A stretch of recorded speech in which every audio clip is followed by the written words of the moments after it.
I'm David Gergen here at the Kennedy School at Harvard, and we're with Senior Minister Lee Kuan Yew of Singapore. We'll be asking him about leadership, but perhaps I should introduce the other members of our panel as we begin. To my right is Professor Ronald Heifetz here at the Kennedy School, Senior Minister. As you know, Dr. Heifetz has a background. He's taught here in leadership courses at the Kennedy School and has really been one who laid the foundations for the study of leadership at the Kennedy School. He's been here for over 15 years. To his right is Dean Williams, who is teaching a leadership course now. He joined us at the faculty and has had a very popular course on leadership over the past year, I guess it's been now, Dean, and who has worked in Singapore, as you have just heard, and whose wife is Singaporean, so we're delighted to have him here. And at his right is John Thomas, who runs the program on Singapore here at the university, and has travels regularly to Singapore, and has also worked for the National University there as well. Now, Senior Minister, our thought today is that you have written two extensive books, memoirs, I guess. Is there another one still to come after this, or is this it? That depends on how long I live. Well, in that case, this will be the second of 4 volumes. If I live another 50 years. Exactly.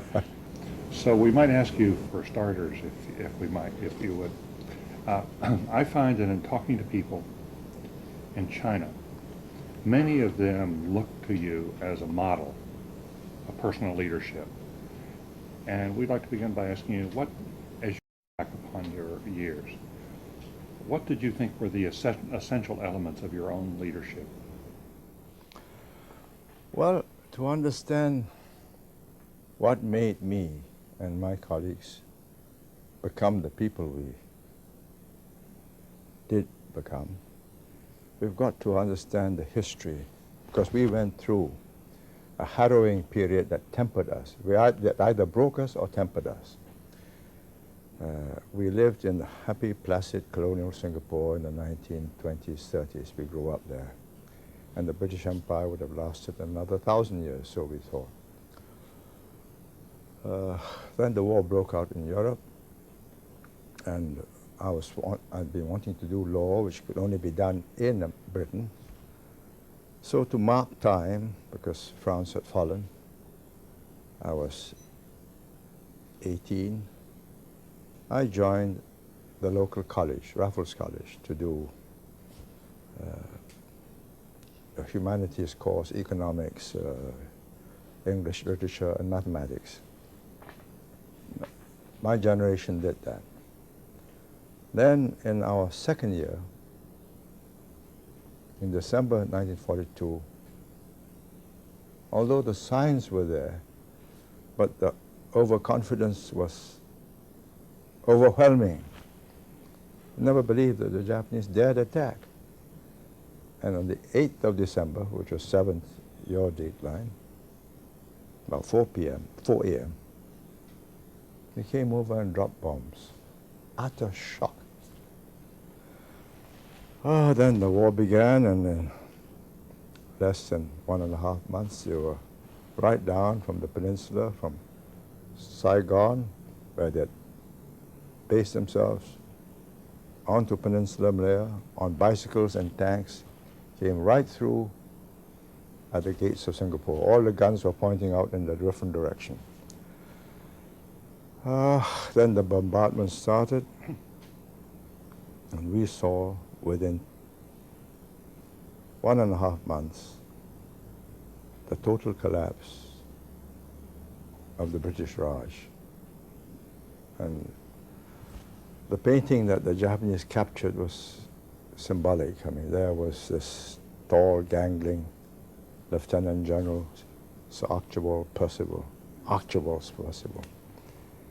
top of his class in Staff and Command College in Camberley, with a white flag and a Union Jack. And there was this Tomoyuki Yamashita with his big sword, looking dominating.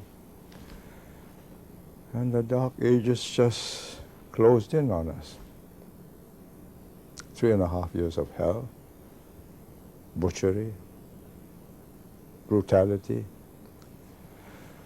Many didn't survive. I was fortunate, I did, but it changed us. I don't know why I was spared, just the luck of the draw, because they picked up all the healthy young men on the basis that they're likely to cause trouble, to polish them off. And anywhere between 50 to 100,000 were taken to the beaches, lined up, and just shot.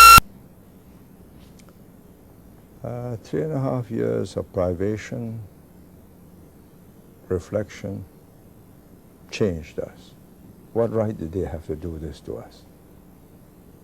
Why did the British let us down so badly? Churchill decided it wasn't worth the sacrifice. He was concentrating on the Middle East.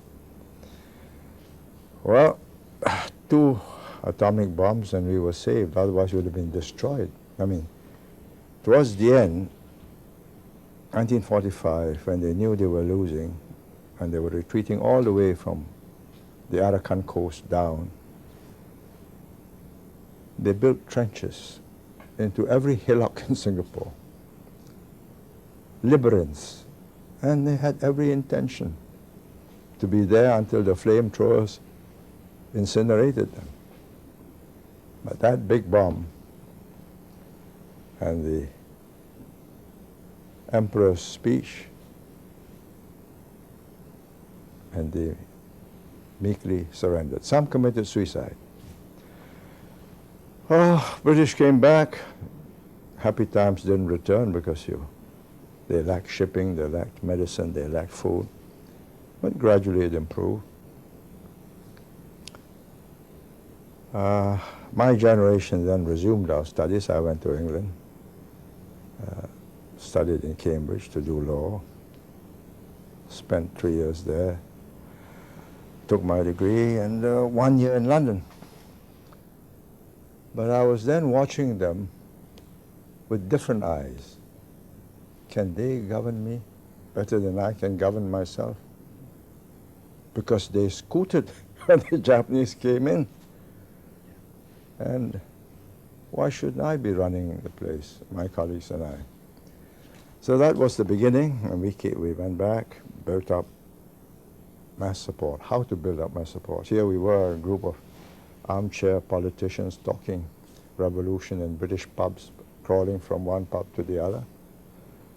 When we came back, we decided, let's start up with the unions, because there was considerable dissatisfaction with low wages and bad conditions. So we spent several years working voluntarily as honorary advisors. I was a lawyer, it's for free, and we built up a whole host of unions that formed the basis upon which we could base a party, which we did by 4 years later. I started in 1950. By 1954, my colleagues and I, we were about a group of 6 or so. We formed a party, and the communists joined us. This common enemy, the British. They were not really communists, they're just left-wingers, but some were. And that was the beginning of a life and death struggle, first with the communists. The fight with the British was the easiest because they were not putting up a fight. They just wanted to make sure that power was handed over to a group that wouldn't ruin the place and ruin their interests. The fight was with the communists, who wanted a different system. Then to defeat the communists, because of the demography of Singapore, we were 70% Chinese, and all of them believed that communist China was a tremendous success, all the glorious pictures coming out of huge steel mills and ships and plants. It was an uphill fight. So we said, let's join up with the peninsula, rejoin them. Then it'd be 40% Malays, 40% Chinese, 20% others. So the communists can't win. But when we joined the Malaysians, other Malays, they were not keen on this kind of psephology. They wanted 50 or 60% Malays, and they win. So after less than 2 years, they said, leave or there'll be bloodshed. It was a fine judgment whether they were threatening us, not really wanting to have bloodshed, but just wanting to get rid of us, or maybe the old Tunku who was then in charge was really out of control, and the young Turks were determined to rough us up. Snap decision had to be made, so we decided, okay, let's have a go on our own. So we left. And we have this tiny little island, 214 square miles at low tide, center of the British Empire in Southeast Asia, military base, commercial base, administrative capital, from which they govern Malaya, Borneo, Cocos Islands, Christmas Islands in the Indian Ocean. But now we got a heart without the body. All we had was the heart. How do we live? Where's the circulation coming from? That was the beginning of the challenge. Let's, if we might, rather than going through the elements of leadership for the moment, why don't we come back to the formative years, formative experiences? Dean, you want to pursue that?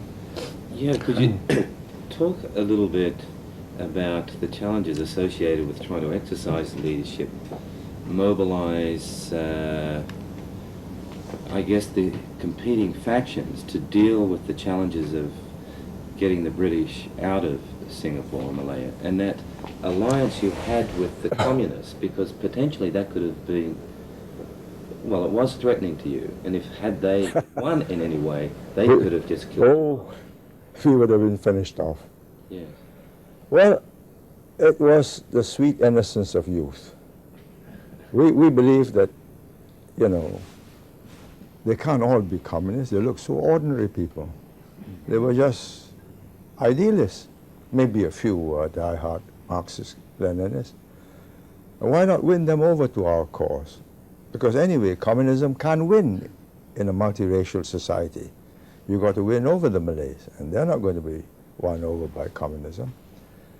So we were hopeful that we could win them over. And indeed, we won quite a few of them over. So that encouraged me enormously. But in retrospect, we didn't have a chance.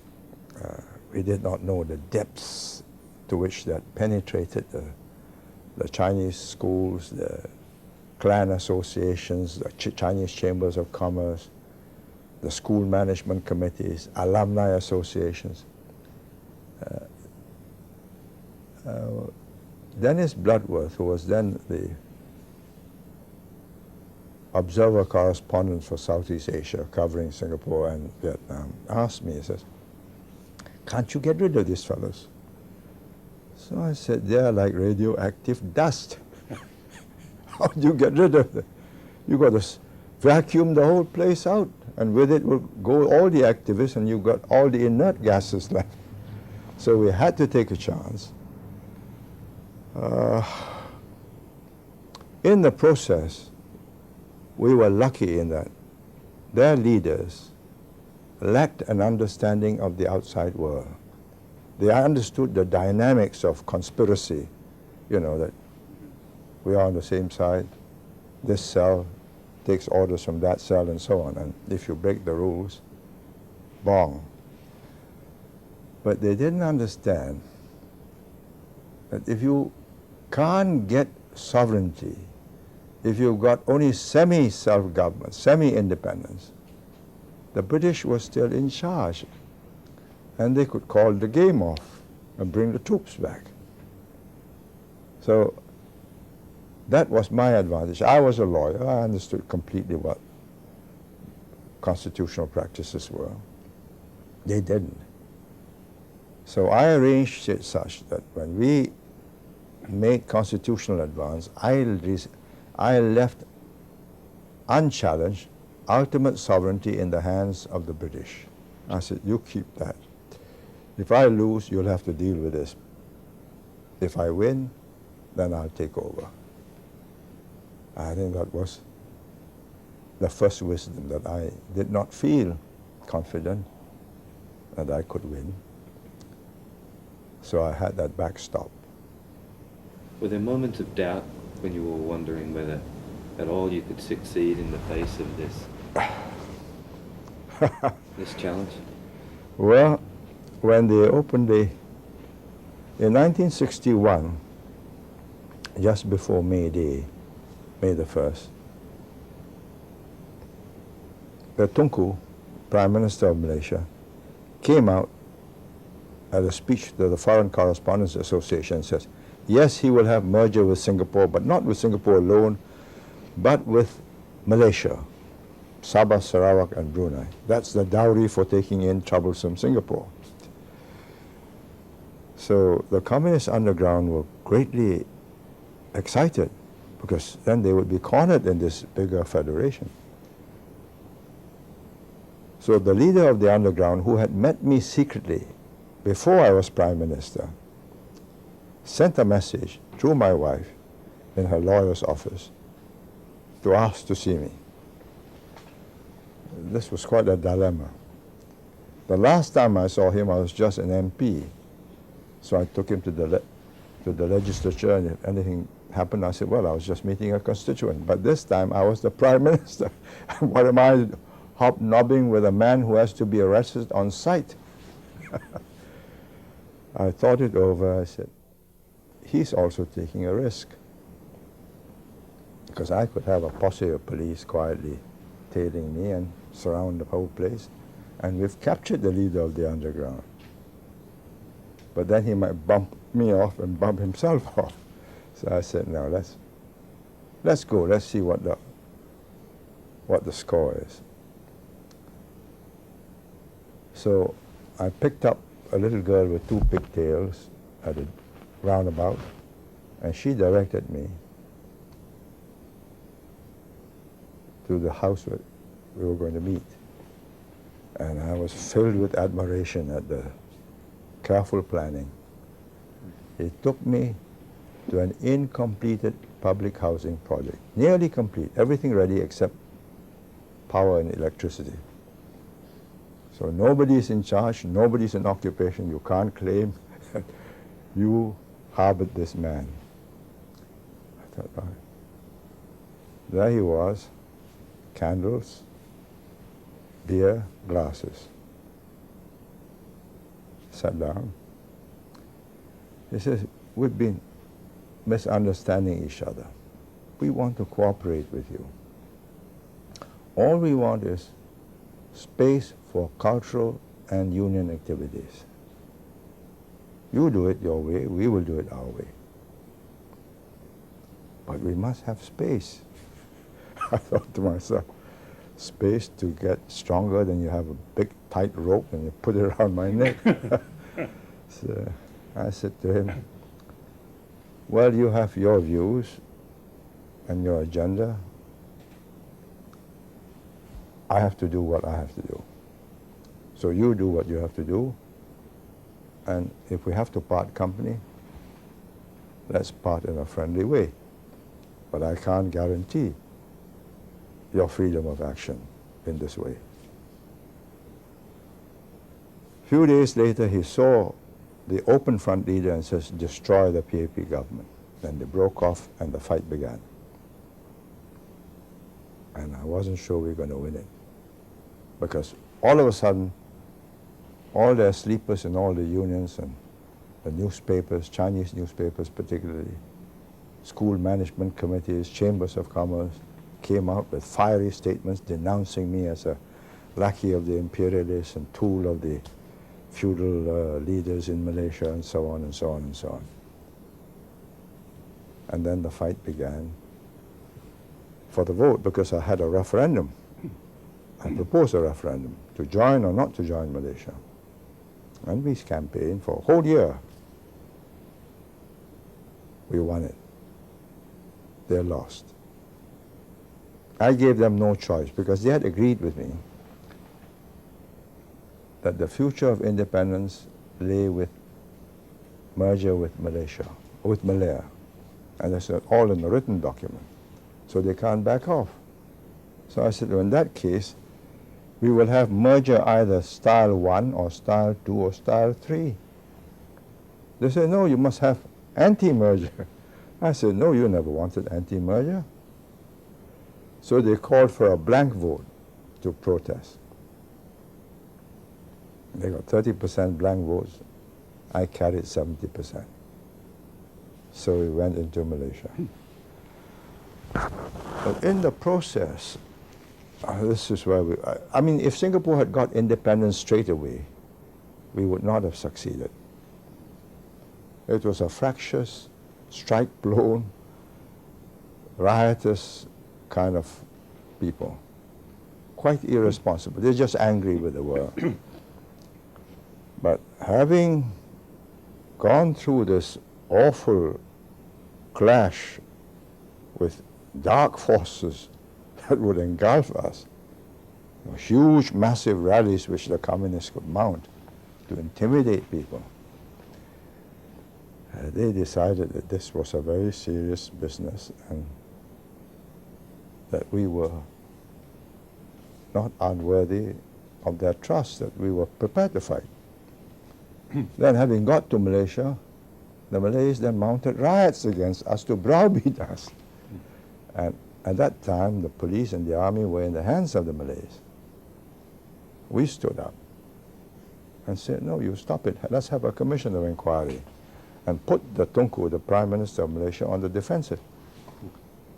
I wonder if I could go back a bit and then we'll resume the story to understand more fully what made you personally a leader of your people.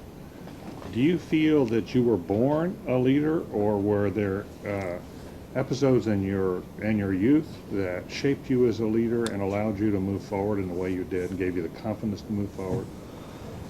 I don't think I was born a leader. I was born an activist, yes. I was not the ideal well-behaved boy in class. I never became a school prefect. I never became the school captain. I was always up to some mischief of my own, poking fun at some other student or whatever. There was a certain exuberance in me.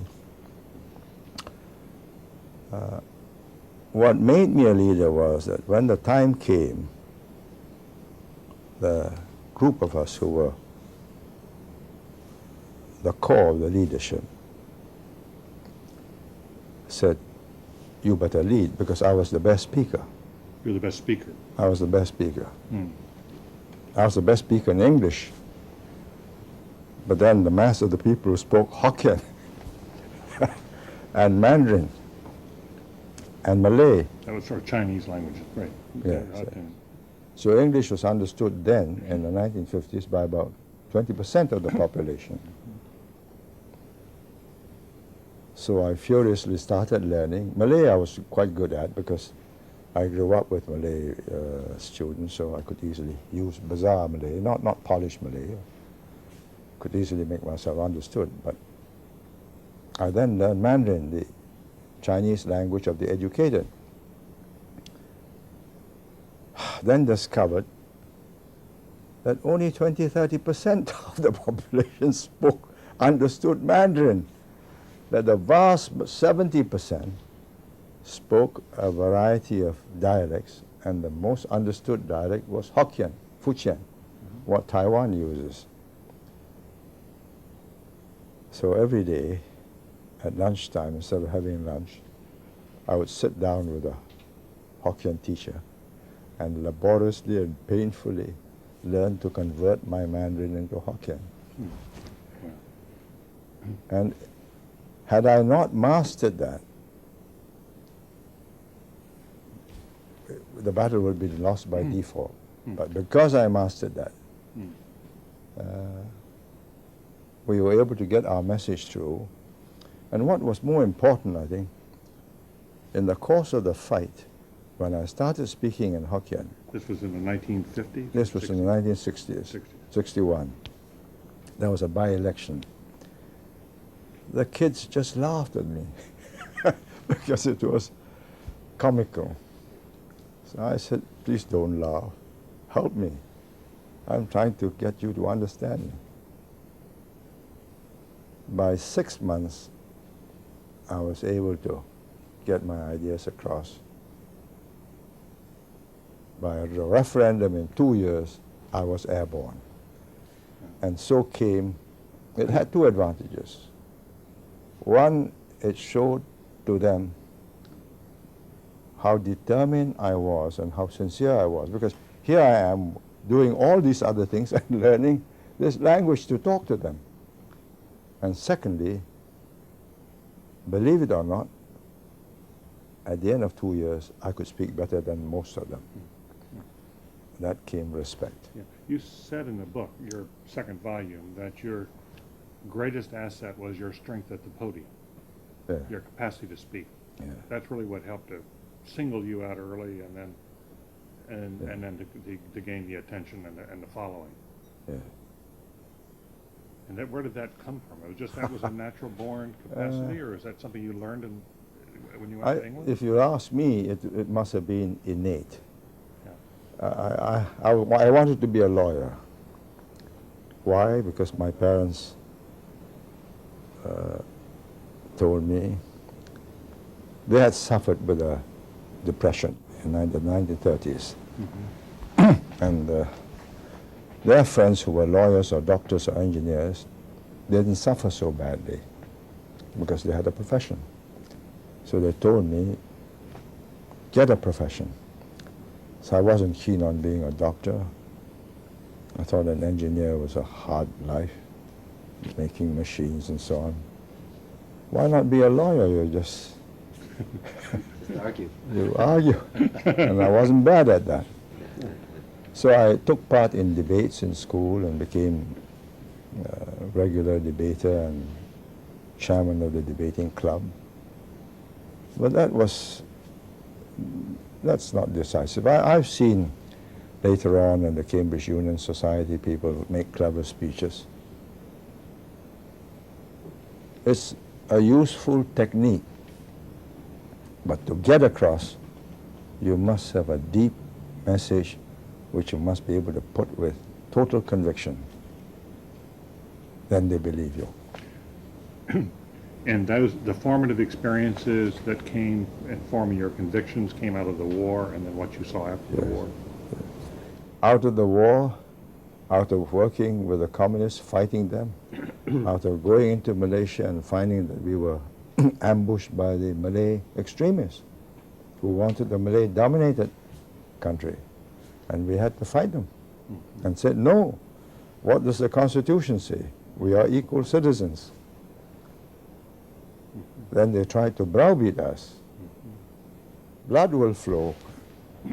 But at that moment, when the troops were Malay, police were Malay,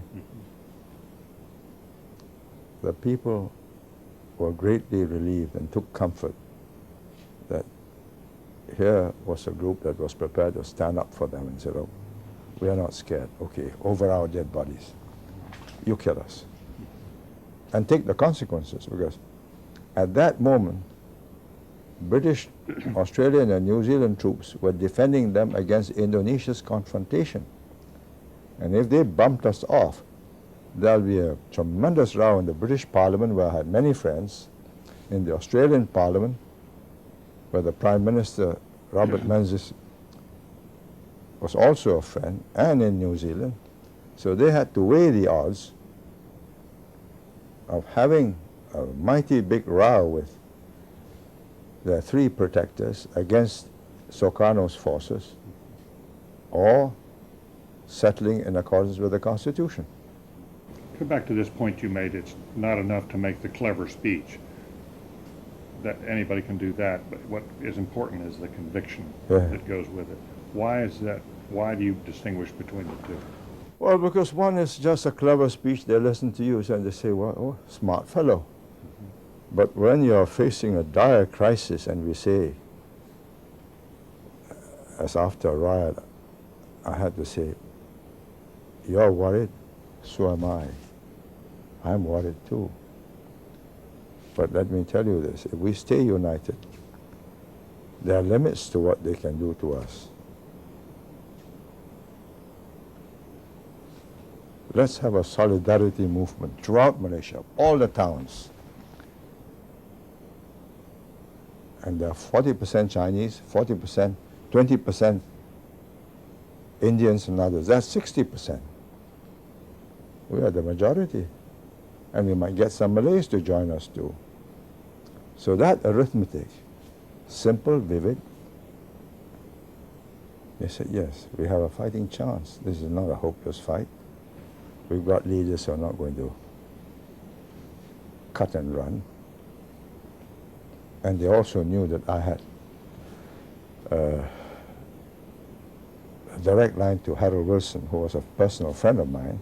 From my labor days as a labor club member in Cambridge University. And I have friends who were students in Cambridge and in the Labour Party research department with whom we kept in contact. So they said, well, let's stay, let's not quit.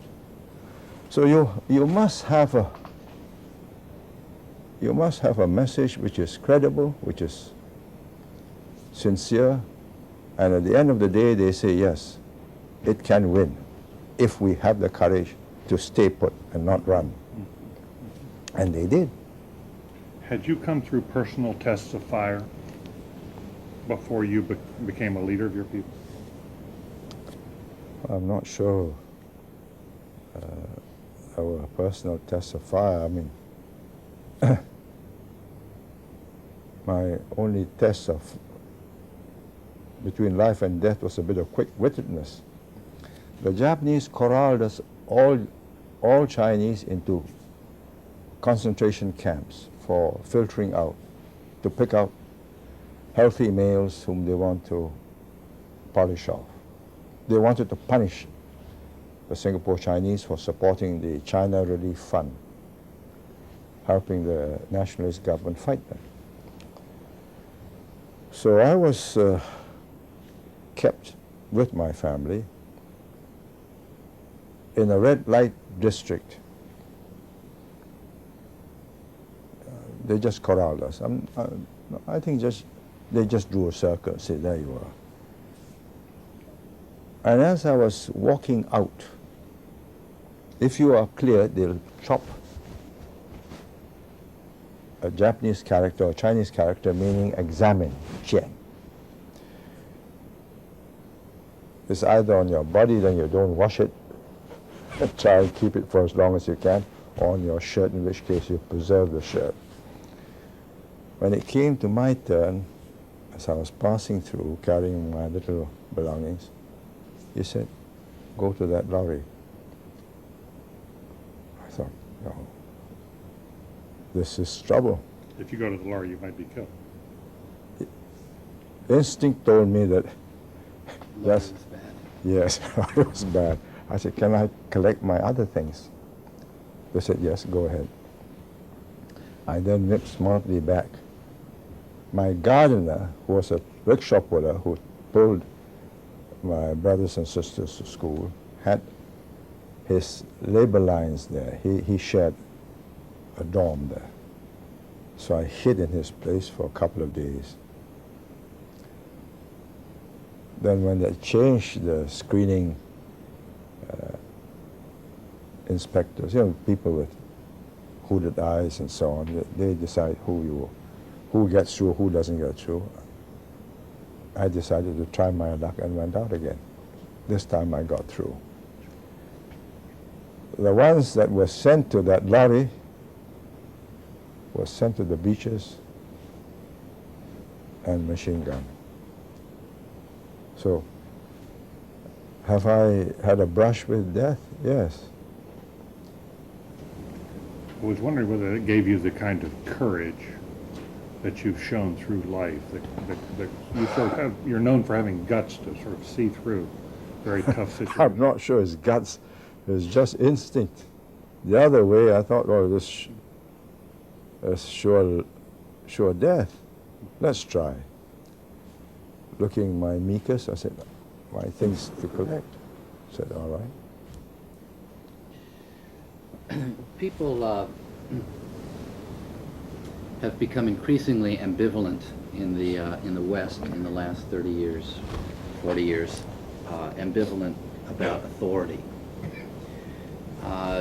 You could say that the United States was built upon this ambivalence in the way we constructed a government with separate institutions sharing power so that no one could do too much damage, and the fear of investing authority in anyone too far. But certainly since the era in this country of Vietnam and Watergate, the degree to which people are willing to invest someone with authority is been reduced. The credibility of people in authority is reduced. I would like to understand, I'd like to learn from your experience in developing your own bases of authority. It's already informative the way you've talked about learning the languages that people speak, connecting with people in the outside world. So if you could give us your insights into the sources of your authority, both your formal authority as well as your informal authority, credibility, trust, respect, that might be very helpful. Put simply, when I started, I was just a sympathetic lawyer who worked for unions free of charge. I won their cases, went to arbitration, charged them nothing. So I became a popular figure. I became advisor to about 30, 40 unions. So I was a good guy. But just as a technician, my test came when I had to buck the government. First the British, but that was easy. The British, I knew all the rules of the game, and I could out-debate them in Parliament. I could tweak their noses in court if they charged my clients for sedition. And they were getting tired of their empire. They were. They wanted a way out. They just wanted to make sure that whoever took over could run the place and wouldn't destroy their interests. What was critical in establishing trust and confidence was when I stood up to the communists and fought them. At a time when that was a very dangerous thing to do, because they had elimination squads, they got guerrillas in the jungle, they got killer squads in the towns. And we stood up and said no.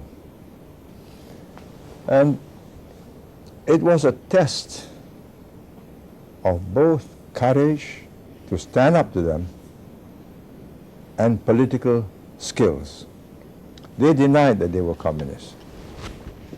We're just left-wing socialists. So I did a series of 12 broadcasts to set the scene. And I made it in 3 languages. Can you give us a year on when this? This was 1961, when we broke. So I explained how we as English-educated students, unable to speak to the mass of the people, got together to build this party and then ran into this well-organized group, which had enormous followings. Says, wonderful, let's go fishing in that pond. We might find some good fish. They had no intention of allowing us to poach their fish. But when they said, we are honest, sincere socialists, just like you, I then revealed, onion by onion, I peeled off in 12 broadcasts. Yeah. And I described how I met the Plen, the chief who said he was going to work with me and so on. And it was convincing, because when I met the Plen, he said, we'll work together. you win, you release our people from jail. I said, yes, I have to do that. So I said, how do I know you are the boss? He said, you have to take my word for it. I said, well, I believe this city councillor is one of your men, and he has penetrated David Marshall, who was a Sephardi Jew, very bright fellow, a lawyer, non-communist, and he formed the Workers' Party. I said, you get him to resign. Then I will believe you are the boss. 3 weeks later, when I was in London conferencing with the British, I opened the Straits Times, and the chap had resigned. I thought, God, here was a man whom I had, when I became Prime Minister, I went to the special branch and looked up the files, and there was his picture, wanted on sight. And deep in the underground, chased by the police, he could send a message to this fellow he did not know, and the man resigned. So when I disclosed all this, credibility was established. The fight was on. In 3 different languages, those broadcasts. When I finished each broadcast, the director of the station couldn't see me. He went into the room and found me lying on the floor trying to recover my breath. Each speech was in 3. Oh yes, English, Malay, Mandarin. And you try that. How long did you speak? About 20 minutes each. Oh. Whoa. But it was a fight for survival, life or death. But after that, and when we stood up to the Malay extremists, there can be no question that they knew we were not quitters, and trust was established. Without that trust, we could not have built Singapore. So your authority was based on that trust that you were able to develop with people through your... In crisis. It wasn't, I think it's difficult to establish it in times of calm and just to say, well, you know, it's an argument, therefore I'm a better guy than you. But when the chips are down and you can get eliminated in a very unpleasant way, and you show that you're prepared for it and you'll fight for them, it makes a difference after that. Do you think the person who steps forward in that situation as you did does so by instinct? What is there that brings forward certain kinds of people in crises? I can't explain it. I got them into this trouble. Nobody asked me to go and chase the British out. It was something visceral. My friends and I decided to do it. Then we landed ourselves in a fight with the communists. Had we been rational, had we known that they'd been digging away, building up since 1923, the year I was born, the first Comintern agents were sent from Shanghai to Singapore in 1923. And here we were in the 1950s trying to beat them. And they are professionals at organization. You beat them through the gambit, too, of joining with Malaysia. Yes, yes. Malaya, That was the gambit. That was the gambit, yes. Because you couldn't beat them head-on No, you in couldn't. a referendum in Singapore. No, we did. Oh, over the joining. That's right, unification. because they had committed themselves. Yes. I got them to commit themselves first. Now, other people have gained a great deal of credibility with their people in times of crisis, like in the Philippines with Marcos and many other places. The founders of their, or founding people in the decolonializing period. And then somehow, after 10 or 20 years, they lose their sources of authority. And they try to rely on their military as their major source of authority. Can you tell me, give me some sense of how your own sources of authority evolved, or how you continue to nurture along your own credibility so that you did not become subjected to a people's war or to a... Well, put simply this way, we knew we had a vicious opponent in the communists. Any peccadillo, any misdiscretion, any misdemeanor, and they will smear you in the coffee shops and destroy your character. The fact that I sleep in an air-conditioned room is a debit. So look at him. Look at us. We sleep with you on the hard union benches every night. We are with the people. But look at this softy. So we were very conscious not to give hostages to fortune. That if we became dishonest, we became ostentatious, we lived well at the people's expense, that was going to fritter away all this trust that we had gained. That was one half. The other half was to deliver. Yeah. So we delivered the homes, the schools, the jobs, the hospitals, homes literally that they own today. We gave them the land for free and charged them just for the building of the apartment, docked off the monthly salary, and today 98% of our people will own their own homes, and the smallest home would be about 3 rooms, would be $100,000, and the biggest would be about 300,000 US. That's not, once you own that amount of assets, you are not in favor of risking it with a crazy government. Your assets will go down in value. But that was planned. Yes. We planned that for 2 reasons. One, we had to have the children fight because it's a small nation, so everybody does national service.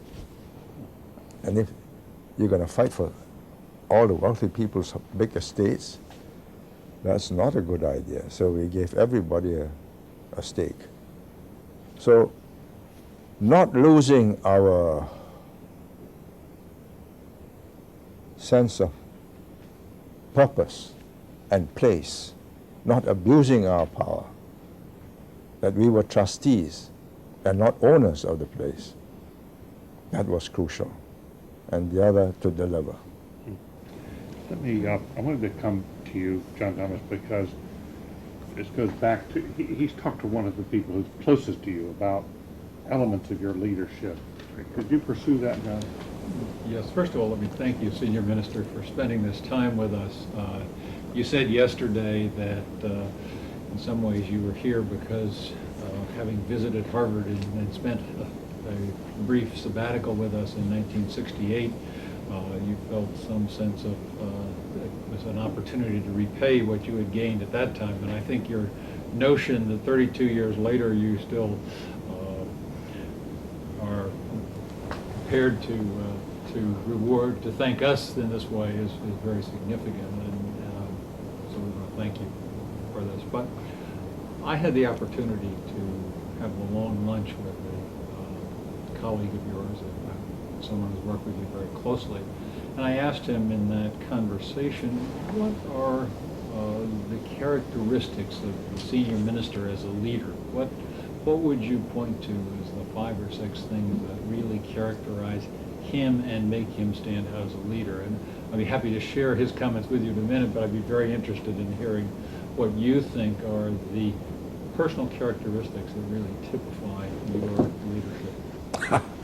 This is subjective. I can't look at myself in the mirror and I can describe my appearance. I can take a picture, but how do I describe my inner motivations, my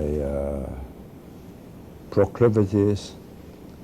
If you want me to have a go, I would say I'm consistent. I don't say one thing today and another tomorrow and change again day after tomorrow. It's not that I'm inflexible. There are circumstances where the situation has altered, and I'm prepared to say, well, this no longer applies. But on the whole, I stay consistent, and I had 3 journalists write up a book of my speeches, and I asked them at the end, what was the dominant theme you found? And the 3 of them said, consistency throughout all the 40 years in public life.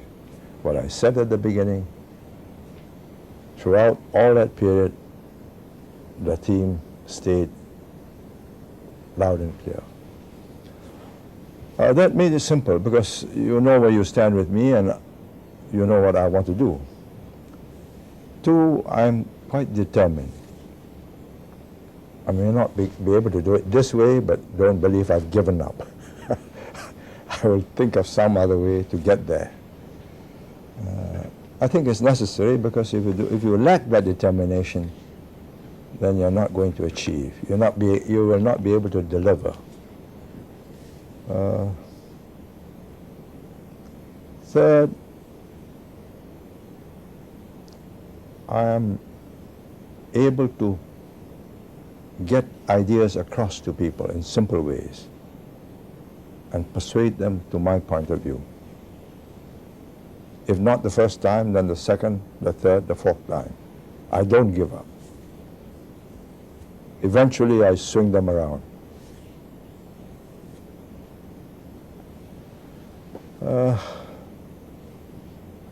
5th,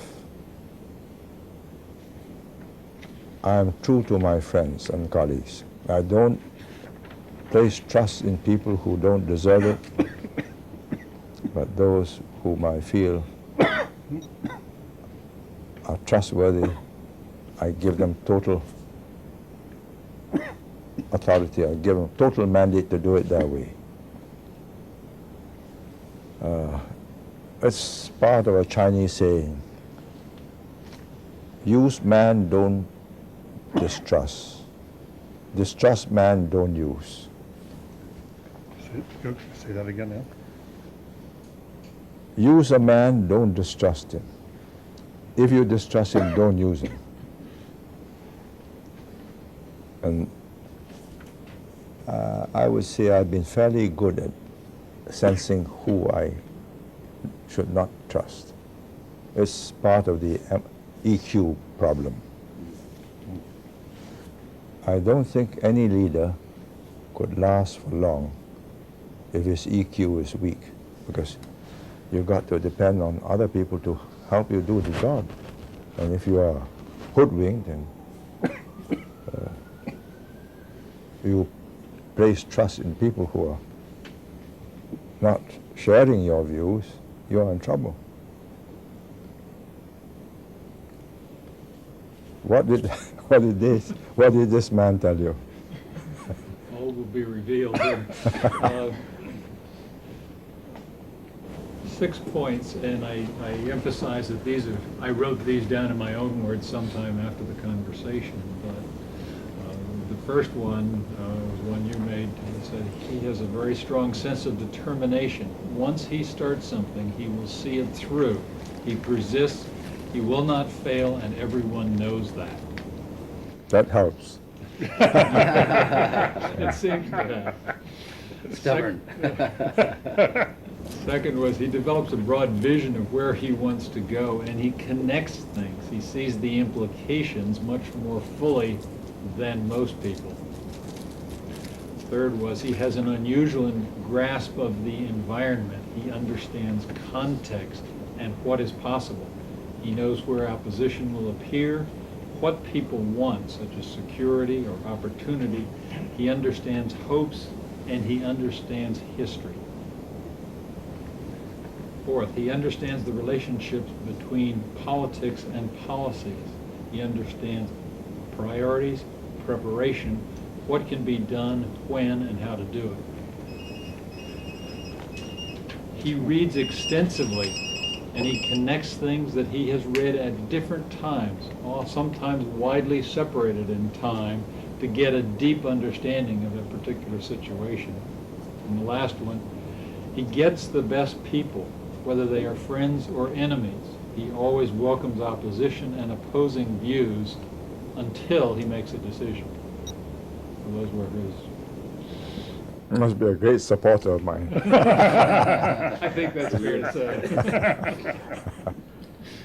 Senior Minister, could we come back to this question of emotional intelligence? It was so interesting that you raised that because, as Dr. Heifetz was just pointing out to me, you're known as a man of brilliance, as a man of extremely rational, careful thought. And yet you raised the question, you said, without emotional intelligence, you can't survive as a leader. Could you sort of balance those two qualities off, IQ and EQ? Well, IQ, you can get beautiful paper done, complex formulas worked out, simple, elegant solutions in the end. But when you've got to get a team to work and put that formula into practice, you're dealing with human beings. And if you're not good at EQ, you can't sense that A doesn't get on with B. When you put them in the same team, it's no good. I had a very brilliant deputy, Keng. He's a powerful mind, very sharp pen, good economist, good at anything he spends his time on. But he keeps on making mistakes, picking the best people he wants.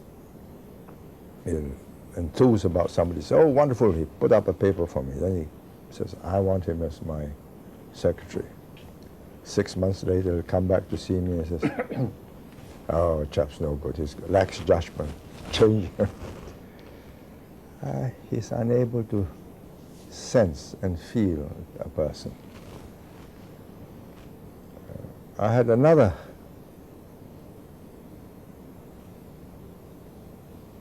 man of the same generation with Keng, also bright, became a teacher, became a builder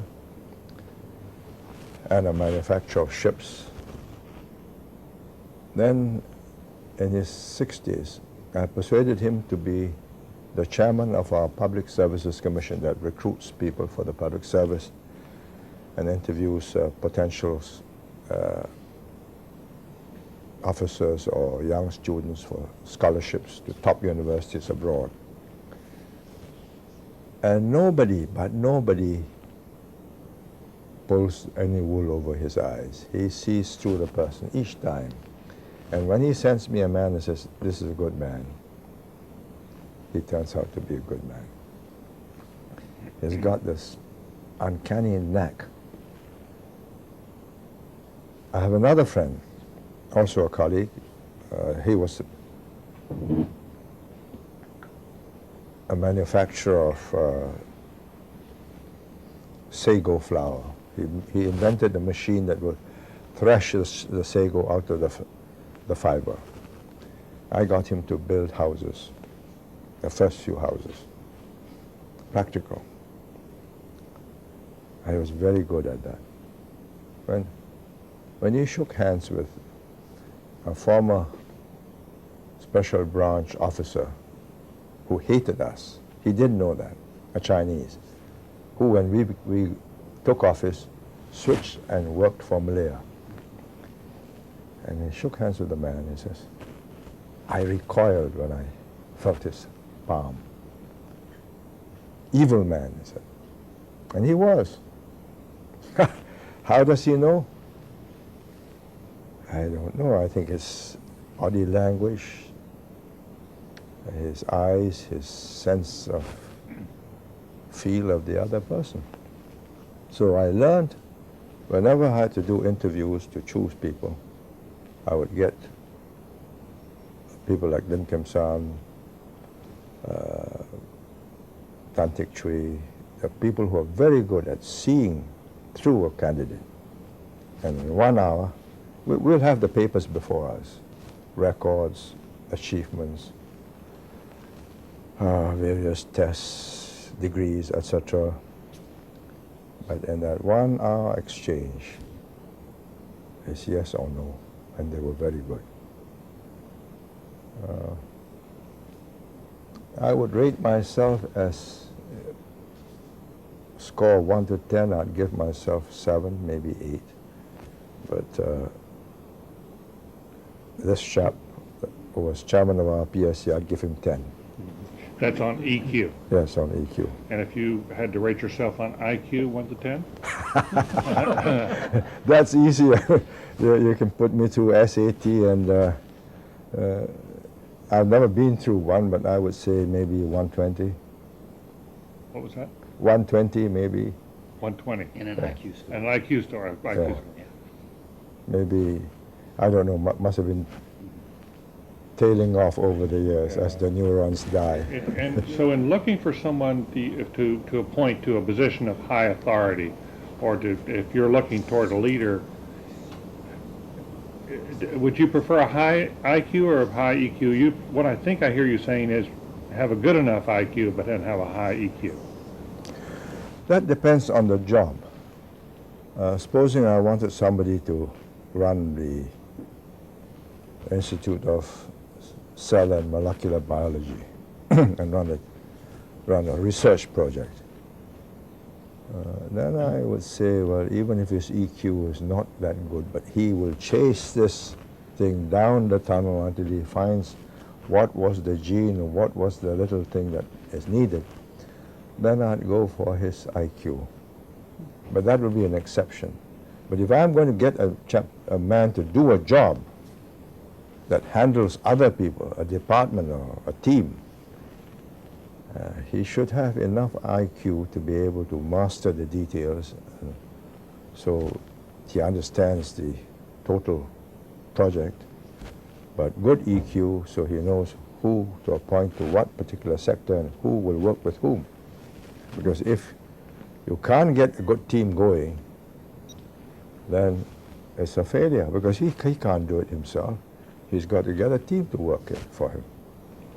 Senior Minister, Singapore, more than in most countries, you relied on a group of highly talented and trusted lieutenants, more than organizations. I remember at a time when country were having planning commissions and writing 5-year plans, the World Bank came to you and said, we're going to give you a loan, you have to do a 5-year plan. And in Go Keng Swee's memoirs, he writes about sitting down on Friday and working through the weekend, and by Tuesday having the 5-year plan. You got the loan from the World Bank and you proceeded as you had planned, but far more than most countries, you in Singapore depended on a group of highly talented individuals. Would you say why you did that, why you didn't follow the path that other countries were following, focusing more on what are the correct institutions for this country? Well, first, we did not inherit strong institutions. The British had the fundamentals, but not much more. We didn't have all that much talent when the British left, because education was limited in the years before the war, and in the years after the war, it was a crash course to produce as many local administrators and doctors and dentists and so on. So we had to make do with the best we can, given the civil service as it was, the university as pretty rudimentary, teaching only the basic subjects, no think tanks. And the natural solution would be, out of this lot, who have got outstanding minds, creative, can think the unusual, and help us solve this problem. By about 3 years, there are not very many of them. By about 3 years, you've gone through about 20 or 30 of them, and you've decided that these 6 are your key players. And they built the institutions. And, for instance, Swee, he was a very talented administrator, a friend of mine, older than me by about 6 or 7 years. He was very good at picking winners. The present Prime Minister he picked. He introduced him because the present Prime Minister, Tong, had worked for him. He was a young officer who had gone to Williams College, came back, and he said, here's the shipping line, it's in the red, you turn it around. And he turned it around. It became profitable. And he could meet with shipping magnates in Hong Kong and never got tainted. I mean, in shipping, you pass each other golf clubs with, instead of golf balls, you have a nugget of diamonds or pearls or whatever. I mean, that's commonplace. So he picked another man who was a banker, whom he met as Minister of Finance, is now Deputy Prime Minister and Minister for Defense. So he had this uncanny ability to say, this is a good man. And he built institutions. He built the Economic Development Board that had offices around the world to sell Singapore and bring investments in. He developed Jurong Industrial Park and hived that off into a whole company. He developed the Development Bank of Singapore because our banks were not accustomed to lending money on manufacturing projects that may not yield returns for 4, 5, 6 years. So he formed this bank, got the other banks to contribute, but we took the lion's share. So he created those institutions, and so did the others. I mean, Lim Kim San started the Housing and Development Board, and from there a whole series of other subsidiary boards making sand, making concrete, making doors, standard doors and so on. But institutions as such came later when we had more talent to spare. Then you say, right, we'll have the Institute of Public Policy, and you put 6 or 7 bright people under one practical man or woman and say, look, study this, or Institute of Defense Policy. And by then we had a retired diplomat who was head of intelligence. He's now our president, and he started that. But it's a second stage process after you've developed enough talent and people had experience, talented people with experience in specific fields, then you institutionalize them. Again, I'd like to follow up on, I'd like to go to the question of corruption. You've made some references to it in terms of everybody needing to be clean, of golf balls in Hong Kong, etc. Singapore in the 50s was a place of deals and corruption and sort of a freewheeling port city in which everything happened. However, you came in and you wiped this out. You have made Singapore probably the least corrupt nation in the world. You also got rid of organized crime in Singapore. I'm told, I'd like to ask you about this also, I'm told there is a famous film clip from Singapore Broadcasting Corporation, the early days when you went to the studio and you had a couple of members of the Triads rounded up and brought into the studio, and you confronted them directly and told them that either they were going to leave Singapore or you were going to leave Singapore. But I'd like you to talk about the various ways in which you altered this very fundamental fact of Singapore life and made it such an exemplary. You can't alter it in one dramatic set of moves. This is an ongoing push drive, push, drive, never stops. But when we came in, corruption had already begun to creep. I mean, the government ahead of us was formed first by David Marshall, who was an honest man, a very able lawyer, and he didn't need to be corrupt.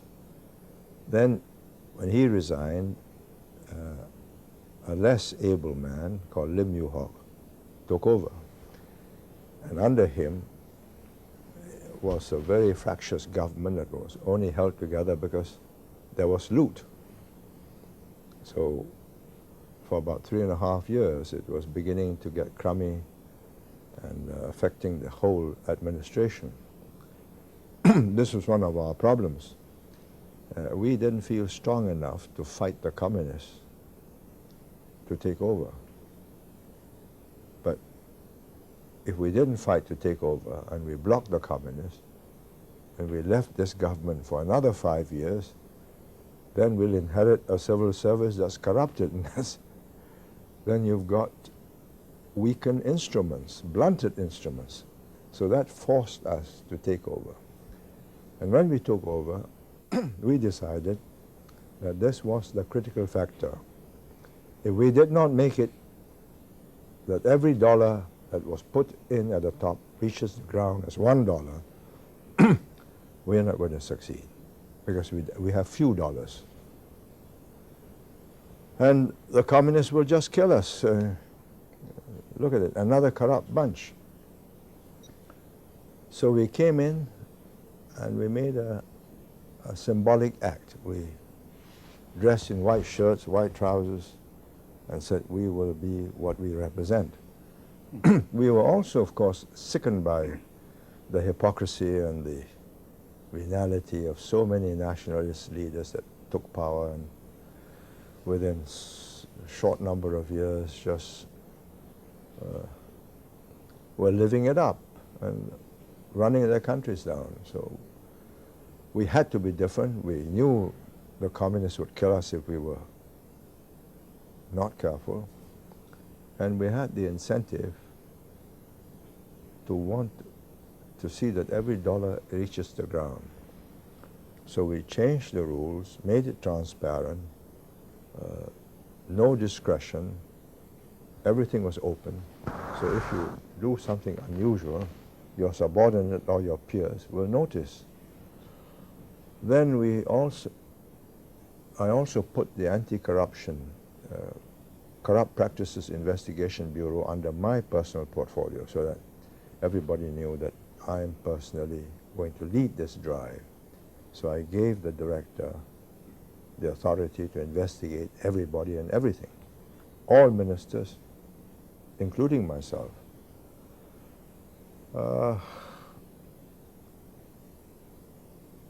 The first job was to get rid of the triads, because they are part of Singapore society from time immemorial. They came from China and they lived off extortion. And just as in Taiwan, when they go into elections, they can intimidate or they can buy votes for you. In Taiwan, they call it black gold. And I was determined that because we were in the opposition and Lim Yew Hock used the triads, we told them during the election campaign, this is your last chance. When we win, you're out. So do your worst. You're not scaring us. But of course, by that time, the groundswell was so solidly on our side, they knew that we were most likely to win and we will deal with them. So having won,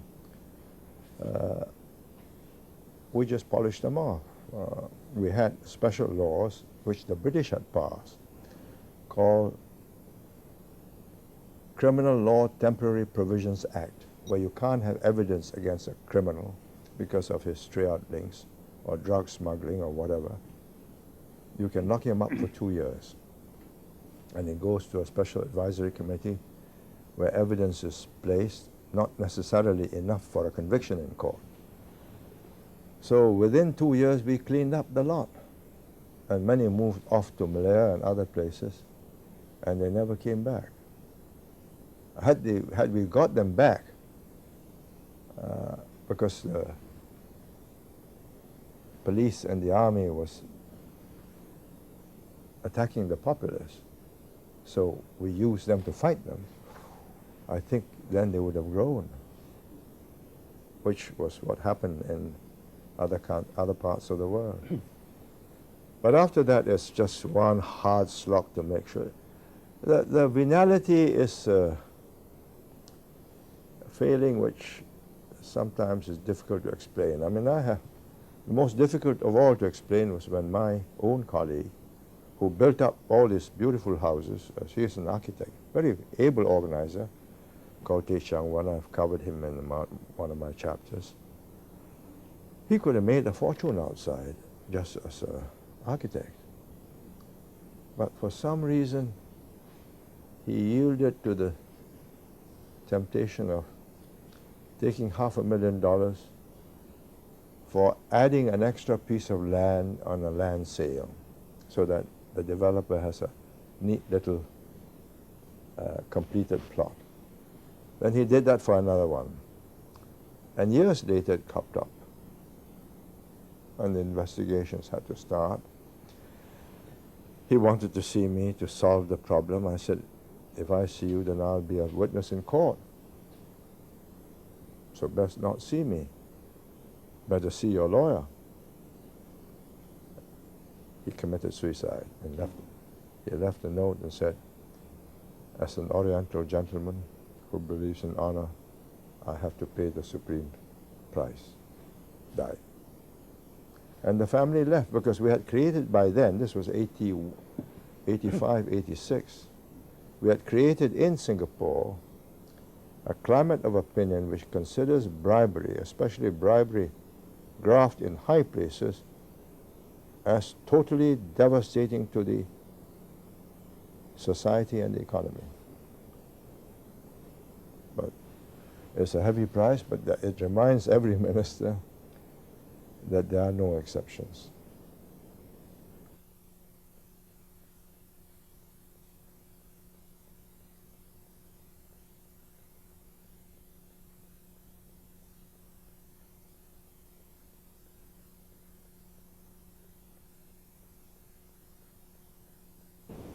Let me follow up with a slightly different question. You have spoken at times of the importance of Asian values.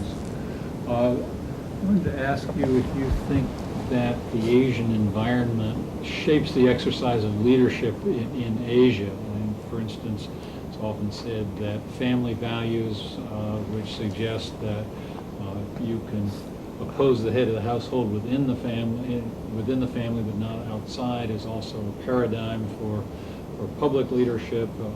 We talk about Wayang and shadow puppets. Are there unique dimensions to leadership exercised in the Asian context? Well, there are certain forms which you don't break without upsetting people.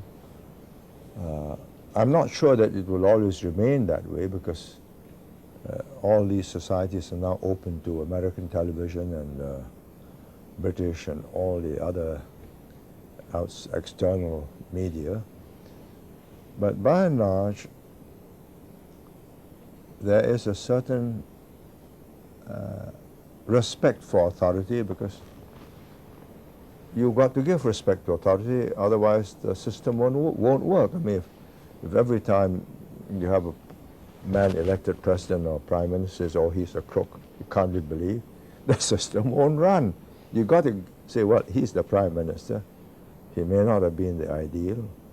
Well, he has the authority. Let's see how he works, how he exercises his authority. I am doubtful if, having watched how it's changed in Japan, that it can remain unchanged in the rest of Asia. I think it will slowly change, but But you will not reach a stage where you can caricature or, you know, what you do here. And Al Gore goes to, makes a speech, and then the next day he watches a caricature, a satire of himself, and the next debate he gets inhibited because of that. I think that would be thought by the majority of the population as unbecoming. Okay, so you know that he has got his quirks, but let's wait till he's no longer in office, then we can poke fun. But when he's in office, it does not become us to diminish him. I think it's changing because of the impact of interconnectivity, cable vision, satellites, soon broadband on TV. But by and large, if you see, I watch on cable Taiwan and Beijing television. Taiwan has gone riotous, a la America. So fun is poked at the president, caricatures and so on. I think it's sort of force-fed. You know, I want to show the Americans that we are a real democracy and we are acting like them. I'm not sure that this is doing a service to democracy in the long run in Taiwan, because it's going against the grain of the society and undermining authority. Then you look at the mainland. There's a certain formality, I mean, a certain stiffness in which the leader presents his views to the populace. Of course, you get an exception like Premier Choo Chi, where he will sit back and you can bounce any questions off him with a smile. He'll give you a full, complete, and sometimes a stinging reply, all done in good humor. But they are far and few between. But I think we are in a state of flux. Slowest to change will be the mainland. Fastest to change will be Taiwan, out to show that they are Americanized. Japanese also next slowest to change.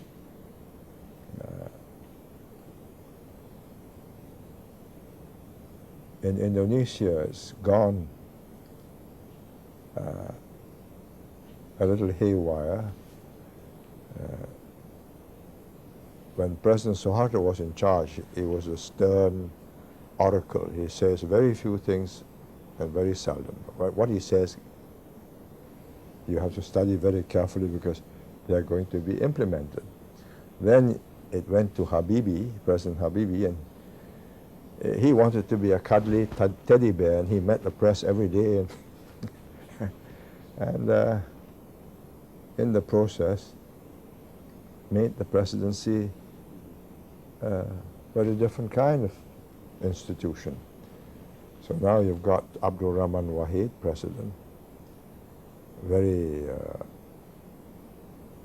accomplished speaker of English, German, French, Dutch, Arabic. His eyesight not so good. But he's trying to go back to the Suharto Delphic oracle. Can't go back. The place has changed. The media is wide open. Habibie had encouraged it or couldn't stop it. So I think they're in for a very open season. Everything's sold. Real news, false news. I don't know whether it's true or untrue, but there's a picture of a woman sitting on the president's lap with the president's arm around her, and in Suharto's time, I think that whole publishing house would have been captured and burned. But now you have this attractive, titillating picture being reproduced by all the others, and the woman was encouraged and produced more pictures. So it keeps the story going. So I think these are countries where the style of leadership is undergoing a transition. We have students from around the world in our leadership classes and other classes. Do you think that we ought to try to make distinctions between leadership as it's exercised in one part of the world or another?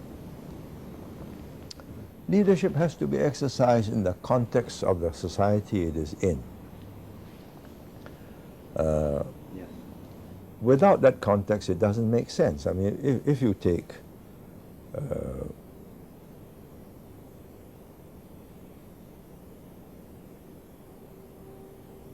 it's very difficult when I'm talking of living beings.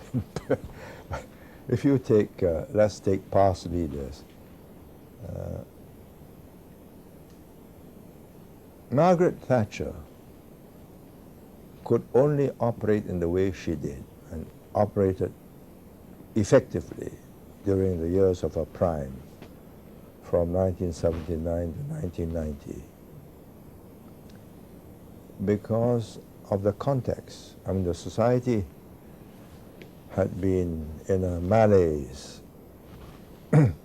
Successive Tory Labour governments couldn't get the country going, and she was determined to change it. And she was a grocer's daughter, and the Tory blue bloods determined not to allow the people to forget that. But she said, well, so what? Change it. I think had it been in Australia, she would not have faced that kind of social snobbishness, which made her job more difficult. So leadership has to be exercised in the context of your society, of a particular society, the values, the habits, the patterns of behavior of that society. I'm not sure that if you get Mr. Mori to go to Taiwan and lead the Taiwanese people, I think he wouldn't fly, because immediately he'd be put on camera and says, 5 questioners. And that's not the way the leadership is resolved. There you meet quietly, and Mr. Obuchi passes his view on his as he was ill on his deathbed, and says, please settle this. And so Mr. Mori emerged. So, but he can only govern in that society. Would you say that for yourself as well? Certainly in Singapore, some Singaporeans would say, oh, if only Prime Minister Lee were heading China or India or even the United States for that matter, it'd be significantly different country.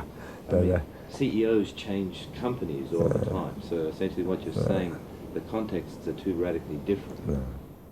You can change CEOs within companies sharing the same culture. So you can take 2 French companies, you can change CEOs. I mean, Thierry Desmarais of Total took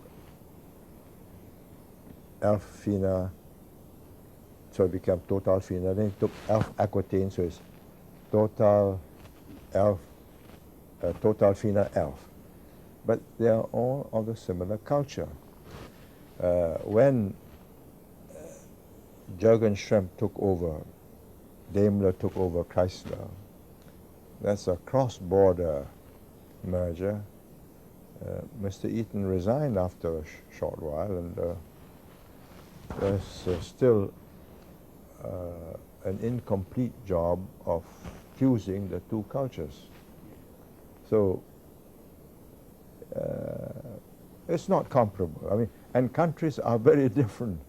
From each country is more different from the other than one company from another. Are there some values that are go across cultures that will be respected? Your consistency, for example, or your authenticity, because you spoke from conviction.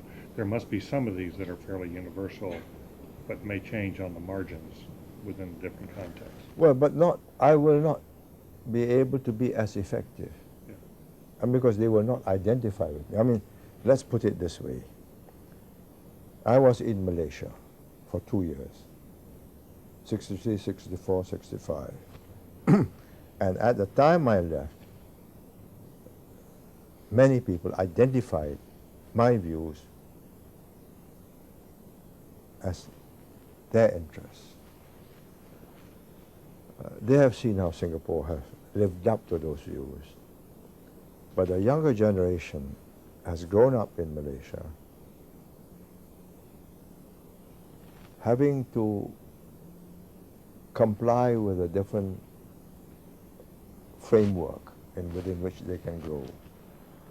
Now, if I were to go back and make the same speeches or an updated speech of what I made, say, in 1965, they'd be terrified. Say, God, we'll have another riot. Because they would now be conscious of the fact. I mean, they have accepted Malay dominance. And just the other day, I mean, somebody suggested that perhaps it was time not to have the special economic privileges for Malays, the Bumiputras. And there was a tremendous uproar from UMNO youth. So, you know, reminding everybody of the bloodshed in 1969. So the context has changed. So whilst these values may still be admired, the consequences of implementing those values in the new situation would be quite disturbing for them. What about with Singapore today, where the context is changing? And I think in 1990, was it, where you let go of the reins and moved from the foreground to the background as senior minister? Was that had something to do with the shifting context, that you felt like you could no longer be as effective personally as you wanted to be, or there was a need to manage the transition to ensure that there was a new capable and committed group of leaders running the country? Because it's unusual in many countries, people, your contemporaries, would either be thrown out or die in office in their old age. But I had a responsibility to make sure that the system would work after me. And as you know, there were serious doubts as to whether the system would survive me. My simple calculation was thus: let me carry on for another 5 years. I won the election. What does that prove? That I'm vigorous, that I'm still agile, I still can get things done. So what? And the country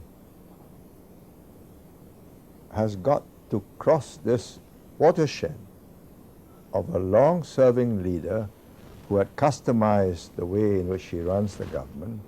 You know, it's like one of these motor car seats and steering wheel where everything has been configured to your shape of your hands, your fingers, and you press the button and reset your way. Or should I get out, allow the system to loosen up, get the new leader to reconfigure the government, reconfigure the driving seat, help him so that there are no crashing of gears? Now, between the two, one, I've only proved that I'm still healthy. Two, I would have done an immense benefit to the country, to the government, and to myself that I've got a government now in place that can do without me. I was useful for the first 2 years, 3 years, but they soon got the hang of it, and they did things slightly differently at the beginning, now more and more differently, because they're dealing with the younger generation and a changing environment, changing technology. It has to be different, and I think, let's say I've hung on for another 10 years. It would be a disaster. I watched Suharto go down in 1997, and I thought to myself, you know, if only he had stood down a few years earlier, he would have been a great figure in Indonesian history.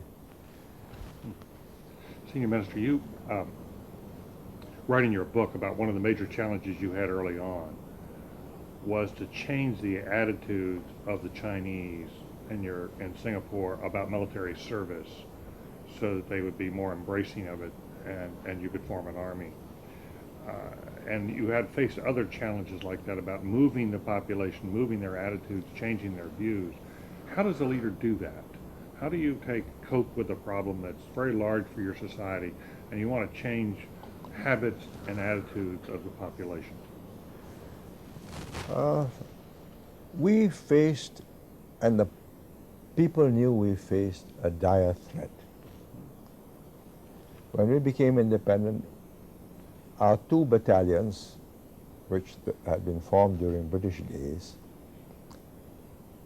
had 60% Malaysians, and the commander was a Malaysian, because the forces had been integrated.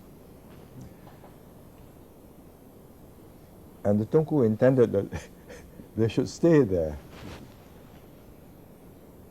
So the population was fully aware, alive to the fact that if we don't have a force to defend ourselves, we'll always be bullied. So how do I change this? Well, first, I had the advantage of fear that if we don't have this, we are in trouble. Second, we formed immediately, more symbolic than any additional to our military capabilities, we formed a special platoon or company where all MPs and political leaders took military training and weekends and marched past during National Day. Bold, brave soldiers. Then we formed school cadets, both for boys and girls, and school police cadets, so that the police will not be treated as enemies. They are your own children. They're going to look after you. So over 5-10 years, their attitudes towards people in uniform changed. These are their own children in the schools, learning how to be good soldiers and good policemen. And we used to have them gathered together for send-off during, when they were called up. Speeches were made, and then after the first basic training, they meet their sons in camp, shaven, crew cut, and so on. But after 3 months, the sons came back more sturdy and better, and standing more upright. Over 5-10 years, attitudes changed, and this is now 30+ years. Mind you, it's accepted as a way of life, and we have built new camps for them, and the camps look like resort hotels. So, but they've still got to do some rigorous training. I mean, you know, there are hot showers and everything, which they didn't have in the old days. But when you do an obstacle course, you do an obstacle course, and when you do a 30-mile walk with a 20-pound pack, that's still got to be done. But it's been accepted. Could you step back from that experience and sort of talk more generally about then how, as a leader, one approaches a change? You see that the country's got this real problem. It's too soft, or it needs a military, or needs integration of cultures. Or it needs integration of Yeah. cultures. How one then sort of thinks through what's the process by which you change a culture as a leader? Well, I'm not sure we can change all cultures. We can change cultures at the margins. I think basic cultures you can't change. It's very difficult. It comes from mother to child. We changed the attitude towards military service and police service, uniform services, by making them respected and honorable. That they are not thieves, they are not people who are going to rob you, that they're going to defend you. So I had my sons do it. I mean, I had two sons. They went through a course just like everybody else, and but unlike everybody else, they had the full glare of publicity. Then they signed up to stay in the army for 8 years. They won a scholarship, and they went on to university in Cambridge. One did mathematics, another did engineering. But during the vacations, they came back for military training or went with the British Army on exercises on the Rhine or in Canada. And when they finished, they came to your Fort Sill or Fort Leavenworth to learn staff and command or artillery or whatever. So gradually, the people began to associate military and the officer corps with excellence. And indeed, of the cabinet, this younger cabinet of 15,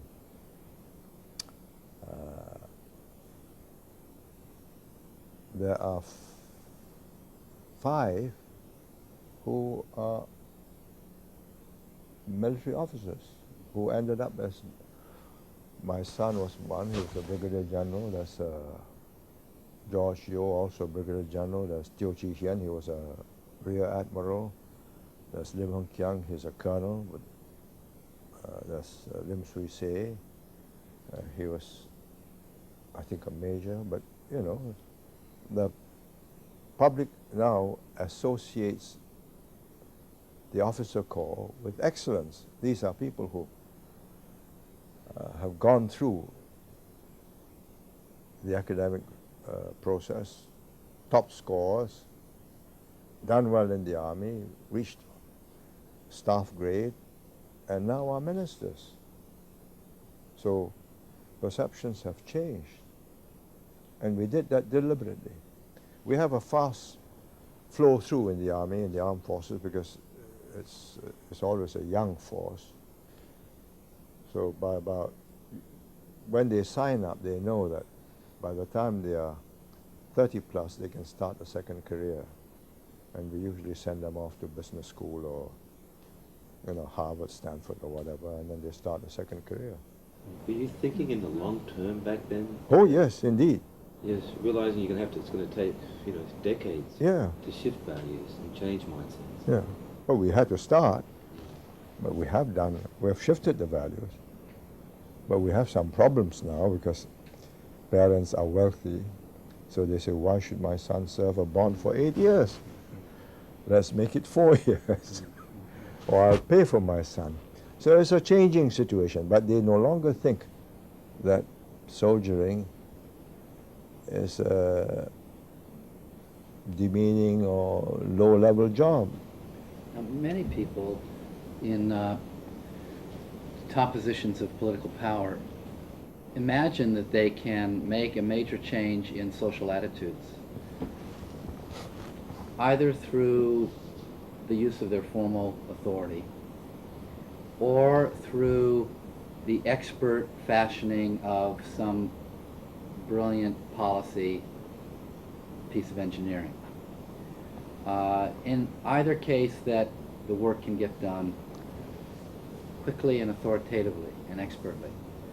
For example, President Clinton tried in his first year of office to change a seventh of the nation's economy in healthcare, which affects every single person's own deep anxieties about the care of their parents and their children and themselves, and deepen economic investments very quickly through policy instruments, rather than seeing the need to.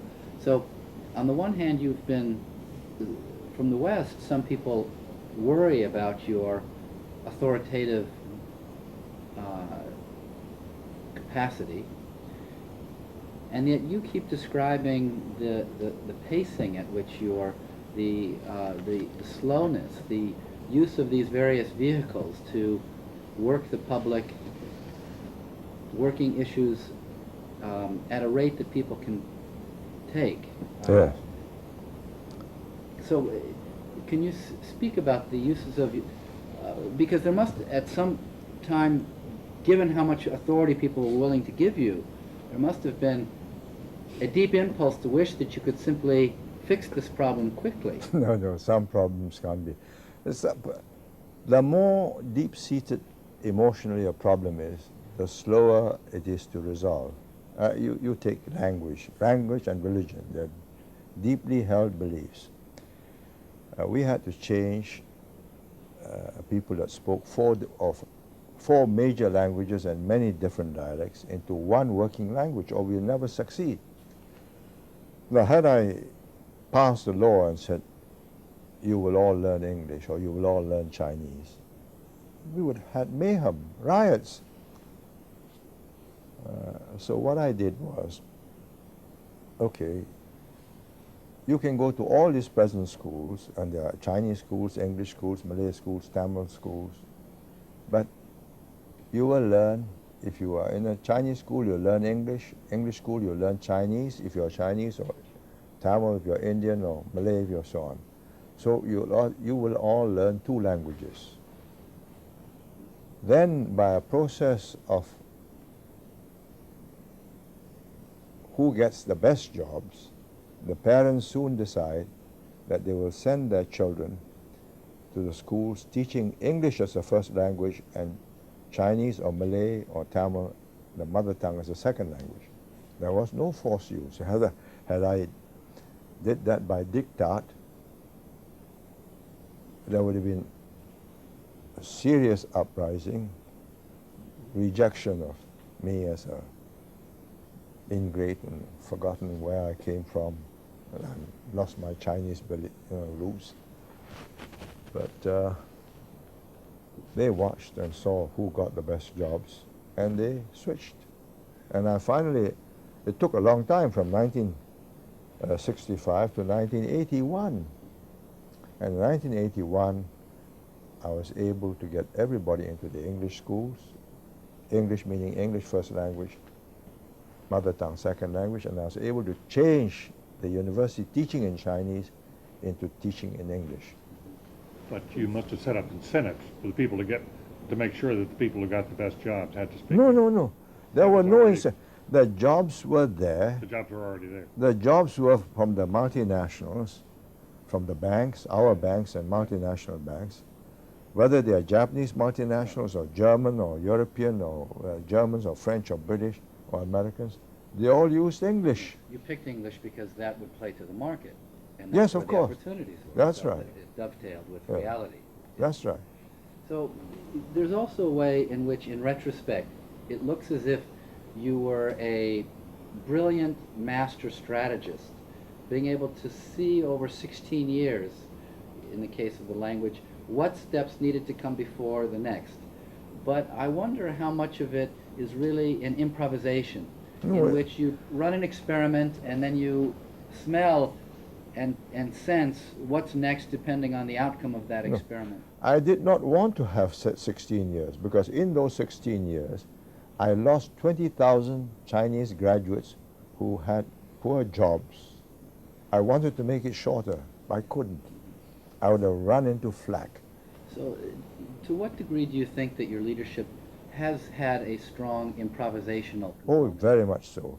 You have to watch how far you can go without snapping loyalties. I mean, one of our strategies was to make Singapore into a first world oasis in a third world region. The physical infrastructure is easy. I mean, you get best contractors, best designs, you got best airports, best container port, telecoms, whatever. Good buildings. But you got to change the behavior of people. They have been living in shanty towns, soap boxes and a zinc roof and a hole in the ground for their water closet. Now, when they move to these high rises, they still, either for mischief or some unexplained reason to be a nuisance to their neighbors, they would urinate in the lifts just to be a nuisance when they've got proper toilets at home. So we had to put traps so that when you urinate, the lift will stop and you're trapped inside. So we'll catch you and we'll show you up. There's such an engineering. Yes, yes. We have installed them. But let me add how clever they are. They open the lift door, they stay outside and pee into the lift. And it stops, but there's nobody inside. So we installed a camera that would catch the person outside. So it goes on. You tell me it's easy to change habits. I think it's not. But we were determined that they should behave in first world standards and not as if they still got a hole in the ground. I'm not saying that it's all stopped, but it's much, very much less. That is a constant fight. Yeah, but you had to start with the vision. Oh, yes. Yeah. You had to have a sense of where you wanted to Yeah, go. and you got to sell that vision and say, look, if you want people to come here and park their families here, then you must have clean roads, green gardens, safe environment, good health, recreational, good schools, good hospitals, and good nurses in the hospitals. So this will get us there now. You can't carry on in the old way. Why some leaders are visionary, and many others are not. How can we help prepare people at the university level to become strategists, visionaries, to have that longer view? Well, it depends on what is it that motivates them. What do they want to be? I mean, I take this present generation, the preoccupation with wealth. They open Fortune 500, all the billionaires. They open Forbes, they say, oh, so many multi-billionaires. So many dot-com chaps have made billions out of nothing. They're just completely swept away by all this. So we've got young administrative officers who've served 6, 7 years. Says, can I take no pay leave? Whilst the dot-com companies are hot, I want to try. And we have said, okay, go try. The motivations are different. If I were now 20 years old, I might be joining the dot-com venture capitalist. Particularly being a mischievous sort. Yeah, and I probably make $1 million or $2 million. I'm not sure that I'll be wanting to do this job, but it so happened that I was born in that period, went through that kind of a life, and started questioning, why are these chaps doing this to me, and what right have they? And that, I don't know, tempered, fused something in me and the group of us, and we became different. But the problem now is you say, right, give them a vision. How? Well, I've given the second generation that I have brought into office as much of a transfer of data, historic perspective, so that they understand the responsibility is now with them. And as I wrote in my epilogue, the fact that we have succeeded in the last 35 years does not mean we're going to succeed in the next 35 years. The fact that these things were done that way and succeeded does not mean it will be done the same way. You got to start thinking, you got to start adjusting, you got to make use of new technology, new methods, seize new opportunities. But I think what I have succeeded in doing, what my colleagues and I have succeeded working with them for the last 15, 20 years, is that they have that sense of trusteeship that if they give up, then 4 million people will just come to nothing. They'll be lost within 5 years, 10 years.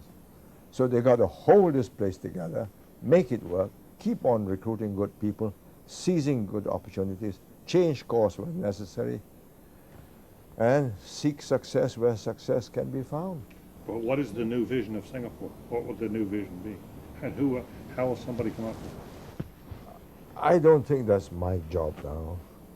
I did not foresee this present Singapore when I started in 1965. It's the result of so many factors, changes in technology that makes that has shrunk oceans. You can just take an airplane ticket like you take a bus ticket. Could I have foreseen that from a backwater we now have 5-star hotels that will serve you food from anywhere in the world, because we have airlines coming in from 80 cities around the world every day. You can have Texas steak, you can have California in 1965. It's the result of so many factors, changes in technology that makes that has shrunk oceans. You can just take an airplane ticket like you take a bus ticket. Could I have foreseen that from a backwater we now have 5-star hotels that will serve you food from anywhere in the world, because we have airlines coming in from 80 cities around the world every day. You can have Texas steak, you can have Californian steak. Here at the Kennedy School, we're focusing on training and developing people to exercise leadership. Do you think it can be taught as you reflect on your experiences and the lessons you've learned along the way? I once watched Isaac Singer, the Nobel Prize winner for writing in Yiddish literature. I was in New York, time on my hands, and he was being interviewed. And he said, "You teach writing at Columbia or some university?" He says, "Yes, I do." "Can you make a writer write great literature?" He paused, he looked at the interviewer and says, "If he has the writer in him, I will make him a good writer in a shorter time." So if you ask me,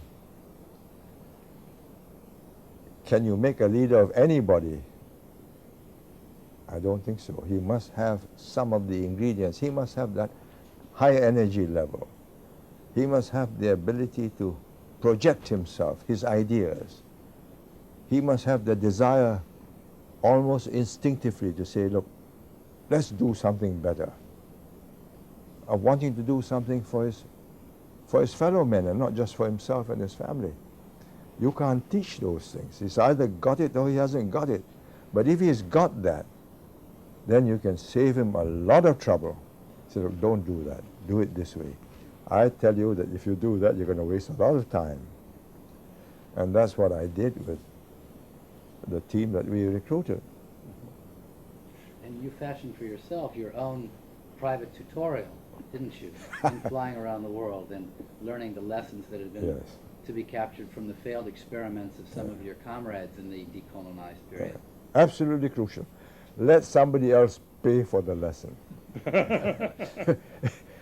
If you are stupid enough to go and do exactly what he's done and you're paying for it, then you're losing your opportunities. I just go watch and say, oh, that's so, that's a no-no. So how important is the travel portion of Oh, learning? very much Seems so. like it's critical to your whole life. Absolutely. I'll give you this example. It's better now. I can judge the state of an economy of a country by the state of the guest house. Yes, by the state of the guest house. I went to Egypt, Cairo, first time in 1962, and I stayed in one of Farouk's palaces. Beautiful brocades, rich linen with F on top, deep carpets, super bathtubs, wonderful place. I went back. Then they got caught in the 7-Day War. By the last visit in the 1970s, when Sadat was there,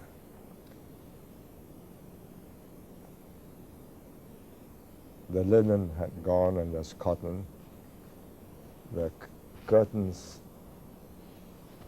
had also been in a state of disrepair. And when you flush the toilet, instead of going down that way, it came up this way. Oh my, that's Well, yeah. I have not been back, so I'm quite sure that now with development things have improved. But I don't have to go out. So when I started, in the days before we had hotels, I told our controller of the household, I said, before the guest comes in, you better stay there.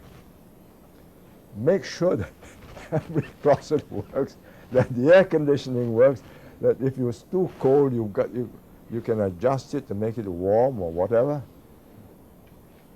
and that nothing breaks down. Because they're going to judge us and invest or not invest depending on how they see we run this place. Could I, Go ahead, please. crisis has been very much part of Singapore's history, and you clearly were able to use crisis to move the country forward. I wonder if you would just reflect on crisis as both a challenge and an opportunity for leadership.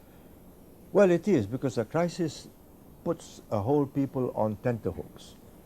I mean, when the British said in January 68, we've just become independent in 65, and we were worried, how do we defend ourselves? When were the British leaving? We wanted them to stay as long as possible. Then they devalued the pound in 67 and in 68, January, and in spite of all my friendship with Wilson, the Labour Party, they say we're off in 71. So unions who worked for the British were going to be disbanded. So you have a sense of crisis. So that gave us a chance to say, look, let's retrain. Let's get new jobs. Let's convert all these engineering workshops to civilian workshops. Let's get this naval base, shipyard, dockyard, and make it a civilian dockyard. So we went into negotiations with the British and had a very good officer, my former finance minister, Hsien Loong, put him in charge. He dealt with the British. British were, I suppose, guilt-ridden because they let us down. And they handed us the dockyard. Before they were ready to leave in 71, gave it to us in 68. We brought in Swan Hunters, a British dockyard, to recast it as a civilian dockyard. And today it's one of the successful shipyards of the world. And REME workshops, electrical workshops and so on, first we used the buildings that were there and made them into temporary factories for making shoes, garments, whatever.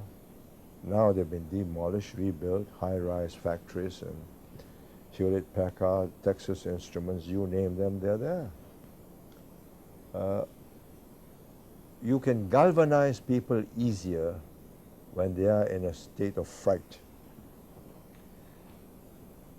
One of the dispositions we try to teach our students is to be able to face failure every day so that they can learn from their tactical errors, even how they had a conversation, that they spoke with this person in front of that they failed to be articulate about this, so that then they can take corrective action the next day. Now, it would be very helpful to have our students know something about some of the failures that you experienced. They might be tactical failures, ways in which you regret that you handled the situation this way. Perhaps you were more fearful than you needed to be, or failed to take into account this stakeholder and their interests, and then stepped on a booby trap unwittingly. But something about how you would analyze some of the mistakes that you've made, and then how you tried to take corrective action. Oh, so many mistakes. We start off with, say, the equipment we bought when the British were leaving. Some they gave us, like the dockyard, it couldn't be moved. Then they had Bloodhound Missiles, 50 Bloodhound Missiles. They will shoot aircraft down at 50,000 feet. It was going for cheap, because otherwise they've got to bring them home. Should we buy them?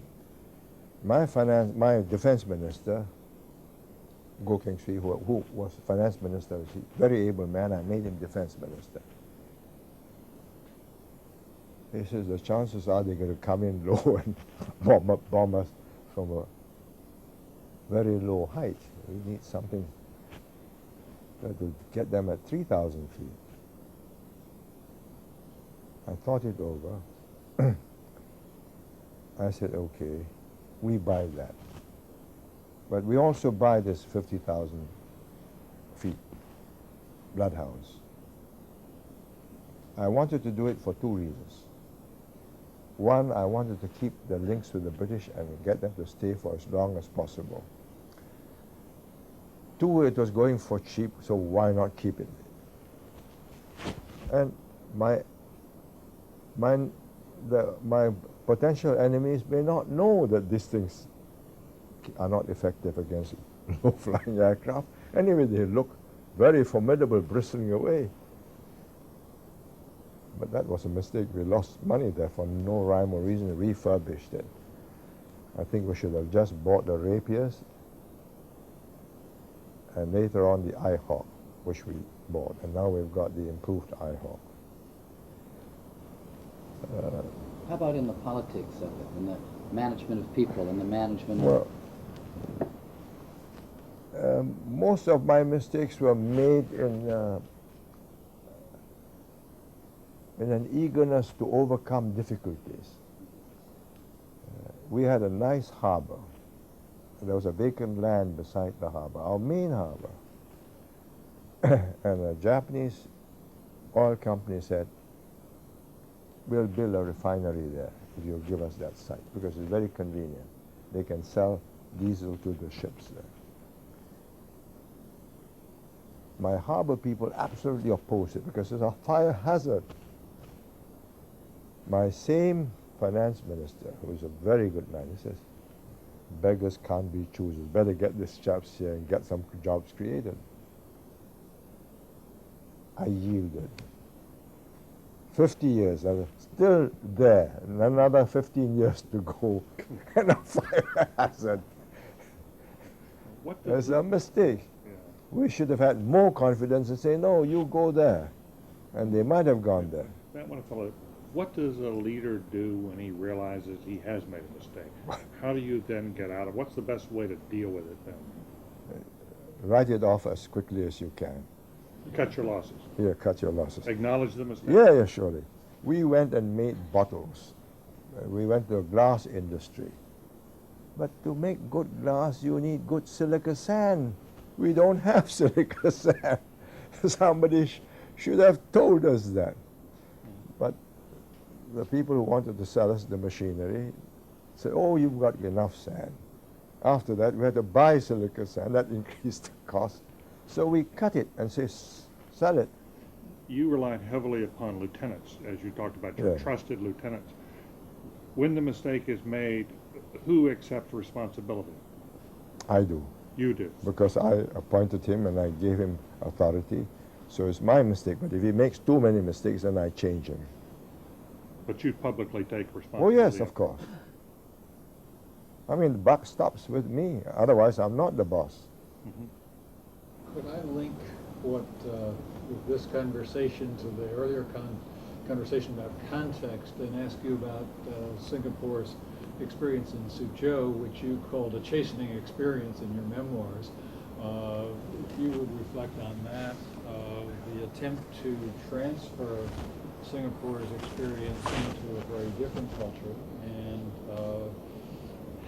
what you might do differently if you were doing it again, or if you would even consider it again. Well, it was difficult to have avoided the mistake because Suzhou was such an attractive place. It was run down when we saw it, but it could have been revived and made into a Venice again. You know, canals, beautiful gardens. And I had a deputy prime minister then who was an architect and a bit of an artist, and he said, we could do this, we could make it a lovely place. But we build this industrial center outside the main town, don't mar the main town. Do it on a green side, green field. 100 square kilometers, or 70 square kilometers. And we'll teach them. It wasn't a financially profitable job. There were two aspects to it. One was business, where our developers will go in, build factories, and get investors to operate in these factories and invest. The other was a G2G technical assistance. How to run a successful industrial township complete with housing, shops, markets, schools, etc. Greenfield, because they came, they saw our industrial site, they were attracted by it. And we reached agreement at the very top. And they were extremely, and they sent teams of people to study us. And they said, okay, we want your management, we want your planning, we want your labor management. We don't want your politics. And that's fine.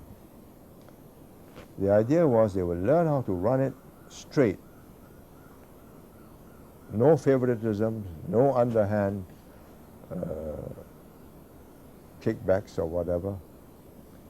Each project to be assessed on its merits. But there are 4 layers between Beijing. We reached this with Jiang Zemin, and before Jiang Zemin with Deng Xiaoping's son, who got his father to say, this is a good job, do it. We'll refurbish this place. But from Beijing, it goes to Nanjing, the provincial capital. It goes to Suzhou. Then it goes to this new authority for the industrial site. 4 levels. By the time it gets down there, the people on the job, their interest is not to go and learn how to do this and replicate it in 100 cities in China. They didn't see that as a task that will get them glory. What would get them glory is many, many new buildings and factories and jobs all of a sudden using our brand name and our capital. So we should have known that. We thought we spoke Chinese, they spoke Chinese. We eat rice with chopsticks, they eat rice with chopsticks. We will get on fine. It was totally wrong. Would you do that again? Would you, similar venture, you decided to pull out? No, we have... There's some real elements of success there, at least measured in Chinese terms. Yeah, but we are not pulling out completely. We are handing it over to them. We are just staying on to hold their hands and say, look, perhaps you ought to be doing it this way. But would I do it again? Not at 4 levels. If I have to do it again, I'll do it in Beijing, right there, where the boss is in charge. I want to just ask you a little bit about listening and learning. I mean, you described yourself yesterday as a lifelong learner, and obviously learning has been very critical to get a sense of what would work or would not work. But in Singapore itself, what has been the nature of your own personal learning, in particular in using people who have very different, even radically different perspectives on policy or on issues? That could include opposition or dissident voices or the press, because at times you've been considered, at least some observers have said, that you're particularly harsh with the press or some opposition members. From a leadership perspective, why did you operate that way? Is there a role for very dissident and different and complaining voices in the realm of leadership to harness and use Yes, that? of course. You will never get 100% consensus in views.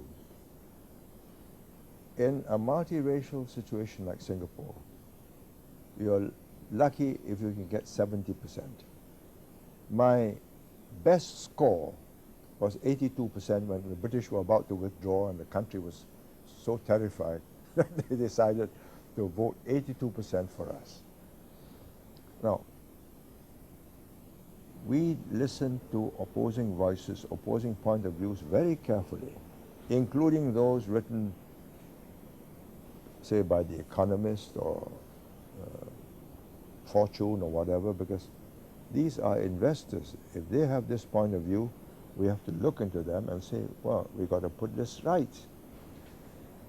But where you have a newspaper that sells in Singapore, like the Asian Wall Street Journal or the International Herald Tribune, and they want to create news in Singapore to increase their readership, now I demand the right of reply. I can't allow you to skew my news, create controversy at my expense, and deny me the right of reply. I don't block you out. I mean, if you read my chapter, Asian Wall Street Journal had a foolish young man who said, we are doing this in order to sell off dud companies to our own people. Well, that's a very serious charge. So we wrote a reply.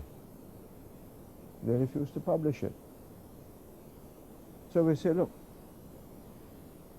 don't you think you owe us an apology because you are making a serious charge? No. They wanted controversy. So we said, well, in that case, we are interested in truth, they said. I said, all right. You're not interested in selling your paper? No. Right. Then you sell your paper without advertisements and we'll let it through. They said, no, our advertisements go with our paper. So in other words, you want to sell your advertisement. Now print my reply. So that standoff stood for 2 months, and they decided they'll print our reply. So they are circulating. But because we are able to print our right of reply, all these clever stories twisting our tails have diminished. You've got to consider carefully whether or not we are capable of twigging your ears. You can twist our tails, we might twig your ears. So how important are these opposing voices? No, that's all right. That's useful.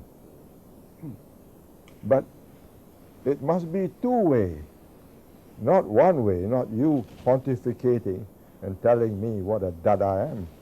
Yeah. You talked about the importance of context and how Americanized a place like Taiwan is becoming and how the press is changing things. Would you advise the coming generation to handle the press and opposing voices differently?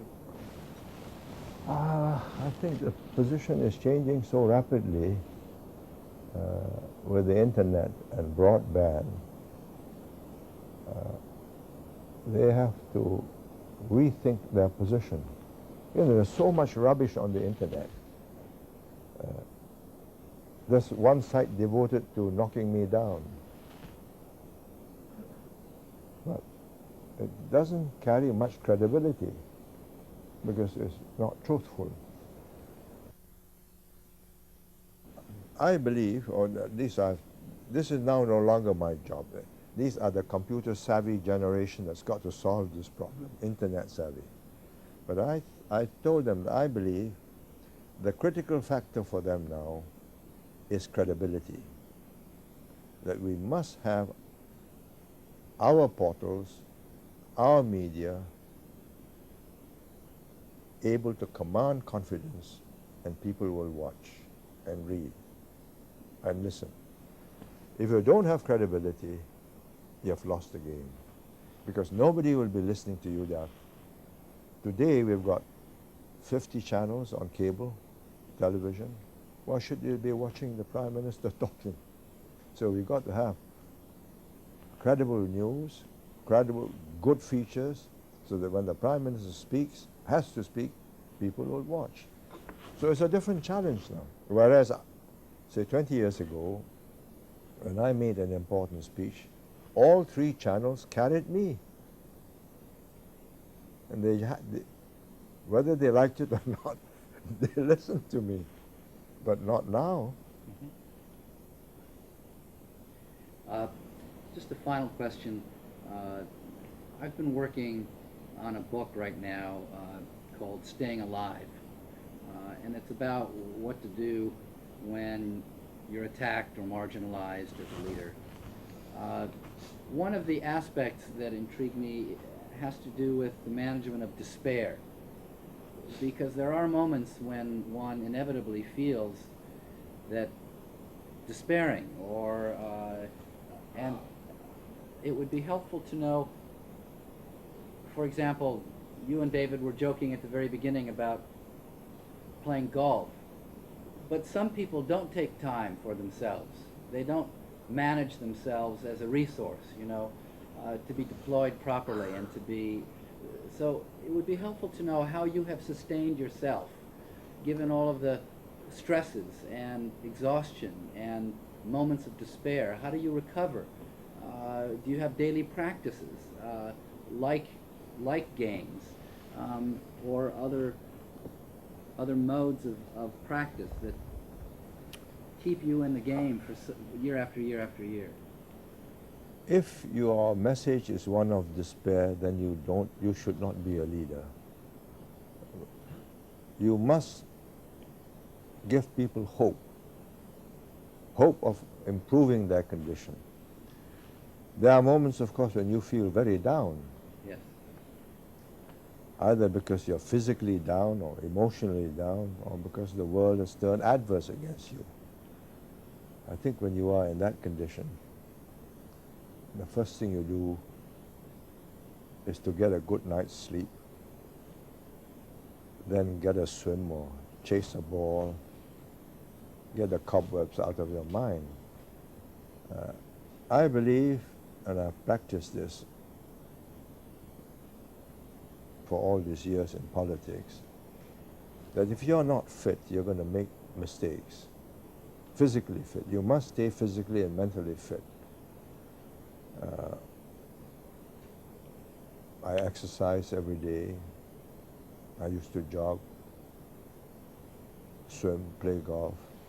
Golf more for relaxation, just to get away from the smoky conference rooms.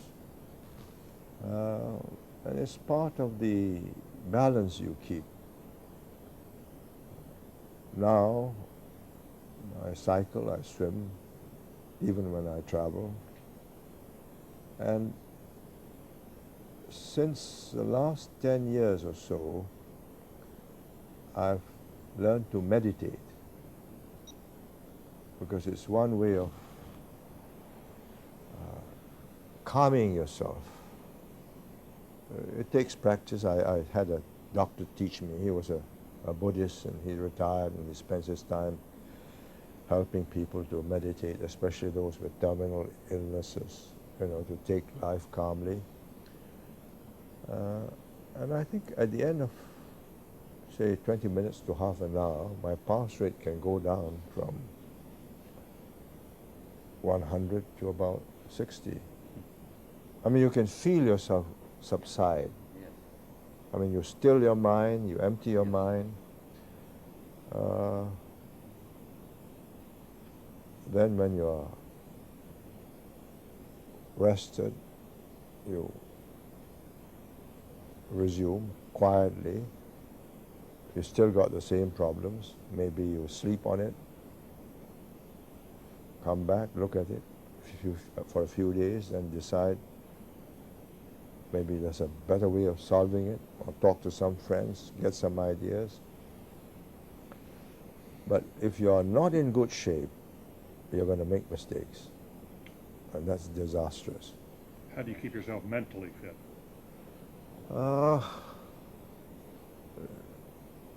Well, my wife tells me I'm a bit of a workaholic. When I've had enough, I read for relaxation.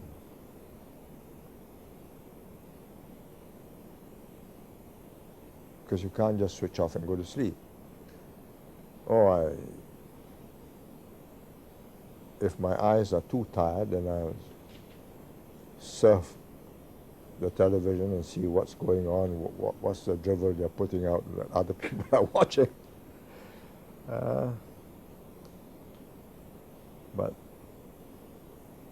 I find reading is probably the best antidote. It takes you into a different world for a while. History? History, yes, but contemporary, what's happening? Why are these things happening? It's not my problem, I mean, but it's interesting to know that other people have more severe and pressing and dangerous situations. You get a kind of Schadenfreude. Lucky I'm not in his shoes. You have fault. I have one question. Thank you. Yeah. Senior Minister, I wondered if you could cast your mind around an issue that we're wrestling with here at the Kennedy School, because you have such creative solutions.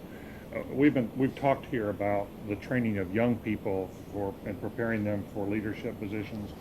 We're also considering the possibility of ways to bring in emerging world leaders. People are perhaps in their 30s or perhaps their early 40s who have begun to distinguish themselves in their own cultures, and bring them together here at the Kennedy School and work with them both here and through the internet. I wondered what you might think of such a program, how it could be most productive, and the ways in which people like you who have had these enormously distinguished careers, how you might contribute in some fashion to helping this next generation come up. Spotting, talent spotting political leader is more difficult than talent spotting a CEO. Talent spotting a political leader is more difficult than talent spotting a CEO. Yeah. The CEO here, you have more finite requirements. He just needs to run the company and show profits. When you want a political leader, you've got to get somebody with the right motivation. If he wants to make a name for himself and a fortune, then he should be a political leader. He's in the wrong vocation. So you've got to be very careful about motivation. When I recruit a person to be an MP and then toss him in the deep end of the pool before he makes it to a minister, I try to fathom what is it that drives him. Why does he want to do this? Fame, glory, importance? Everybody has a bit of that. I mean, as Herman Khan once said to me, God, glory, gold. He summed it up quite neatly, but you must have something. Maybe God, do some good. Without that, you're not a good leader. When you face setbacks, you give up. But if you believe you've got a mission, when you face setbacks, you take a deep breath, you subside, you think it over, you mull it over, you turn the egg upside down, head down, and finally you try.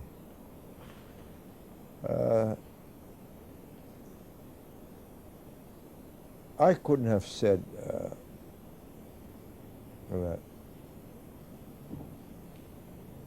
I could have picked those leaders when they were 18 or 19 or 20. In my book, I chose to put in 3 young officer cadets whom we chose, and there are 3 top ministers today. It was a marvelous batch, talented people and dedicated. How? Just the luck of the draw. But we spotted them, they showed promise, we nurtured them. To spot them is easier when they are in their 30s than in their 20s. When they're in their 20s, they're a bit more frisky. They've got great ideas about what they can do here, there, everywhere. In their 30s, they're beginning to settle down, they're thinking of marriage, or they have just got married, children, and it's become a serious business. Life means continuity. And that is the time which I like to pick them. If we were to, let's take your 3 ministers now who've moved in, they've shown that promise, they're fulfilling that promise. If we were to say to one of those ministers the first year, why don't you come join an emerging leaders program, and we will have people like you from, say, 20 other countries, and we would like to bring you together to work with you. What could we most productively and most constructively do to help that young minister fulfill his promise for Singapore?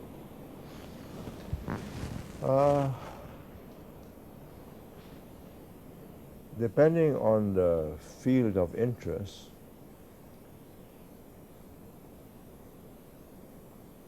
I think first to be able to network with good men here in Harvard whom they can reach and develop a relationship and get ideas from over the years. And 2, network with people who are likely to go into high places in their own countries and therefore have an easy relationship. Whether they're going to make good ministers or not really depends on their motivation. I mean, if they just want to be important people, that's not going to be helpful. They must want to achieve something. And in the case of Singapore, it must be one to make this very vulnerable nation less vulnerable, and in spite of its vulnerabilities and the problems in the region, to ensure its continued prosperity and growth and a secure future for the people. You must have that as your major motivation. Otherwise you just pack up, make your million and settle in California or the Gold Coast in in Brisbane or whatever, and just sit back, enjoy the surf or the coral reefs and have a good life. You must have that drive. Without that drive, you can't do the job. If we were to establish such a program, would you be willing to meet with these young leaders from around? Once in a while, if I'm coming to this part of the world, Can we yeah. send them to you?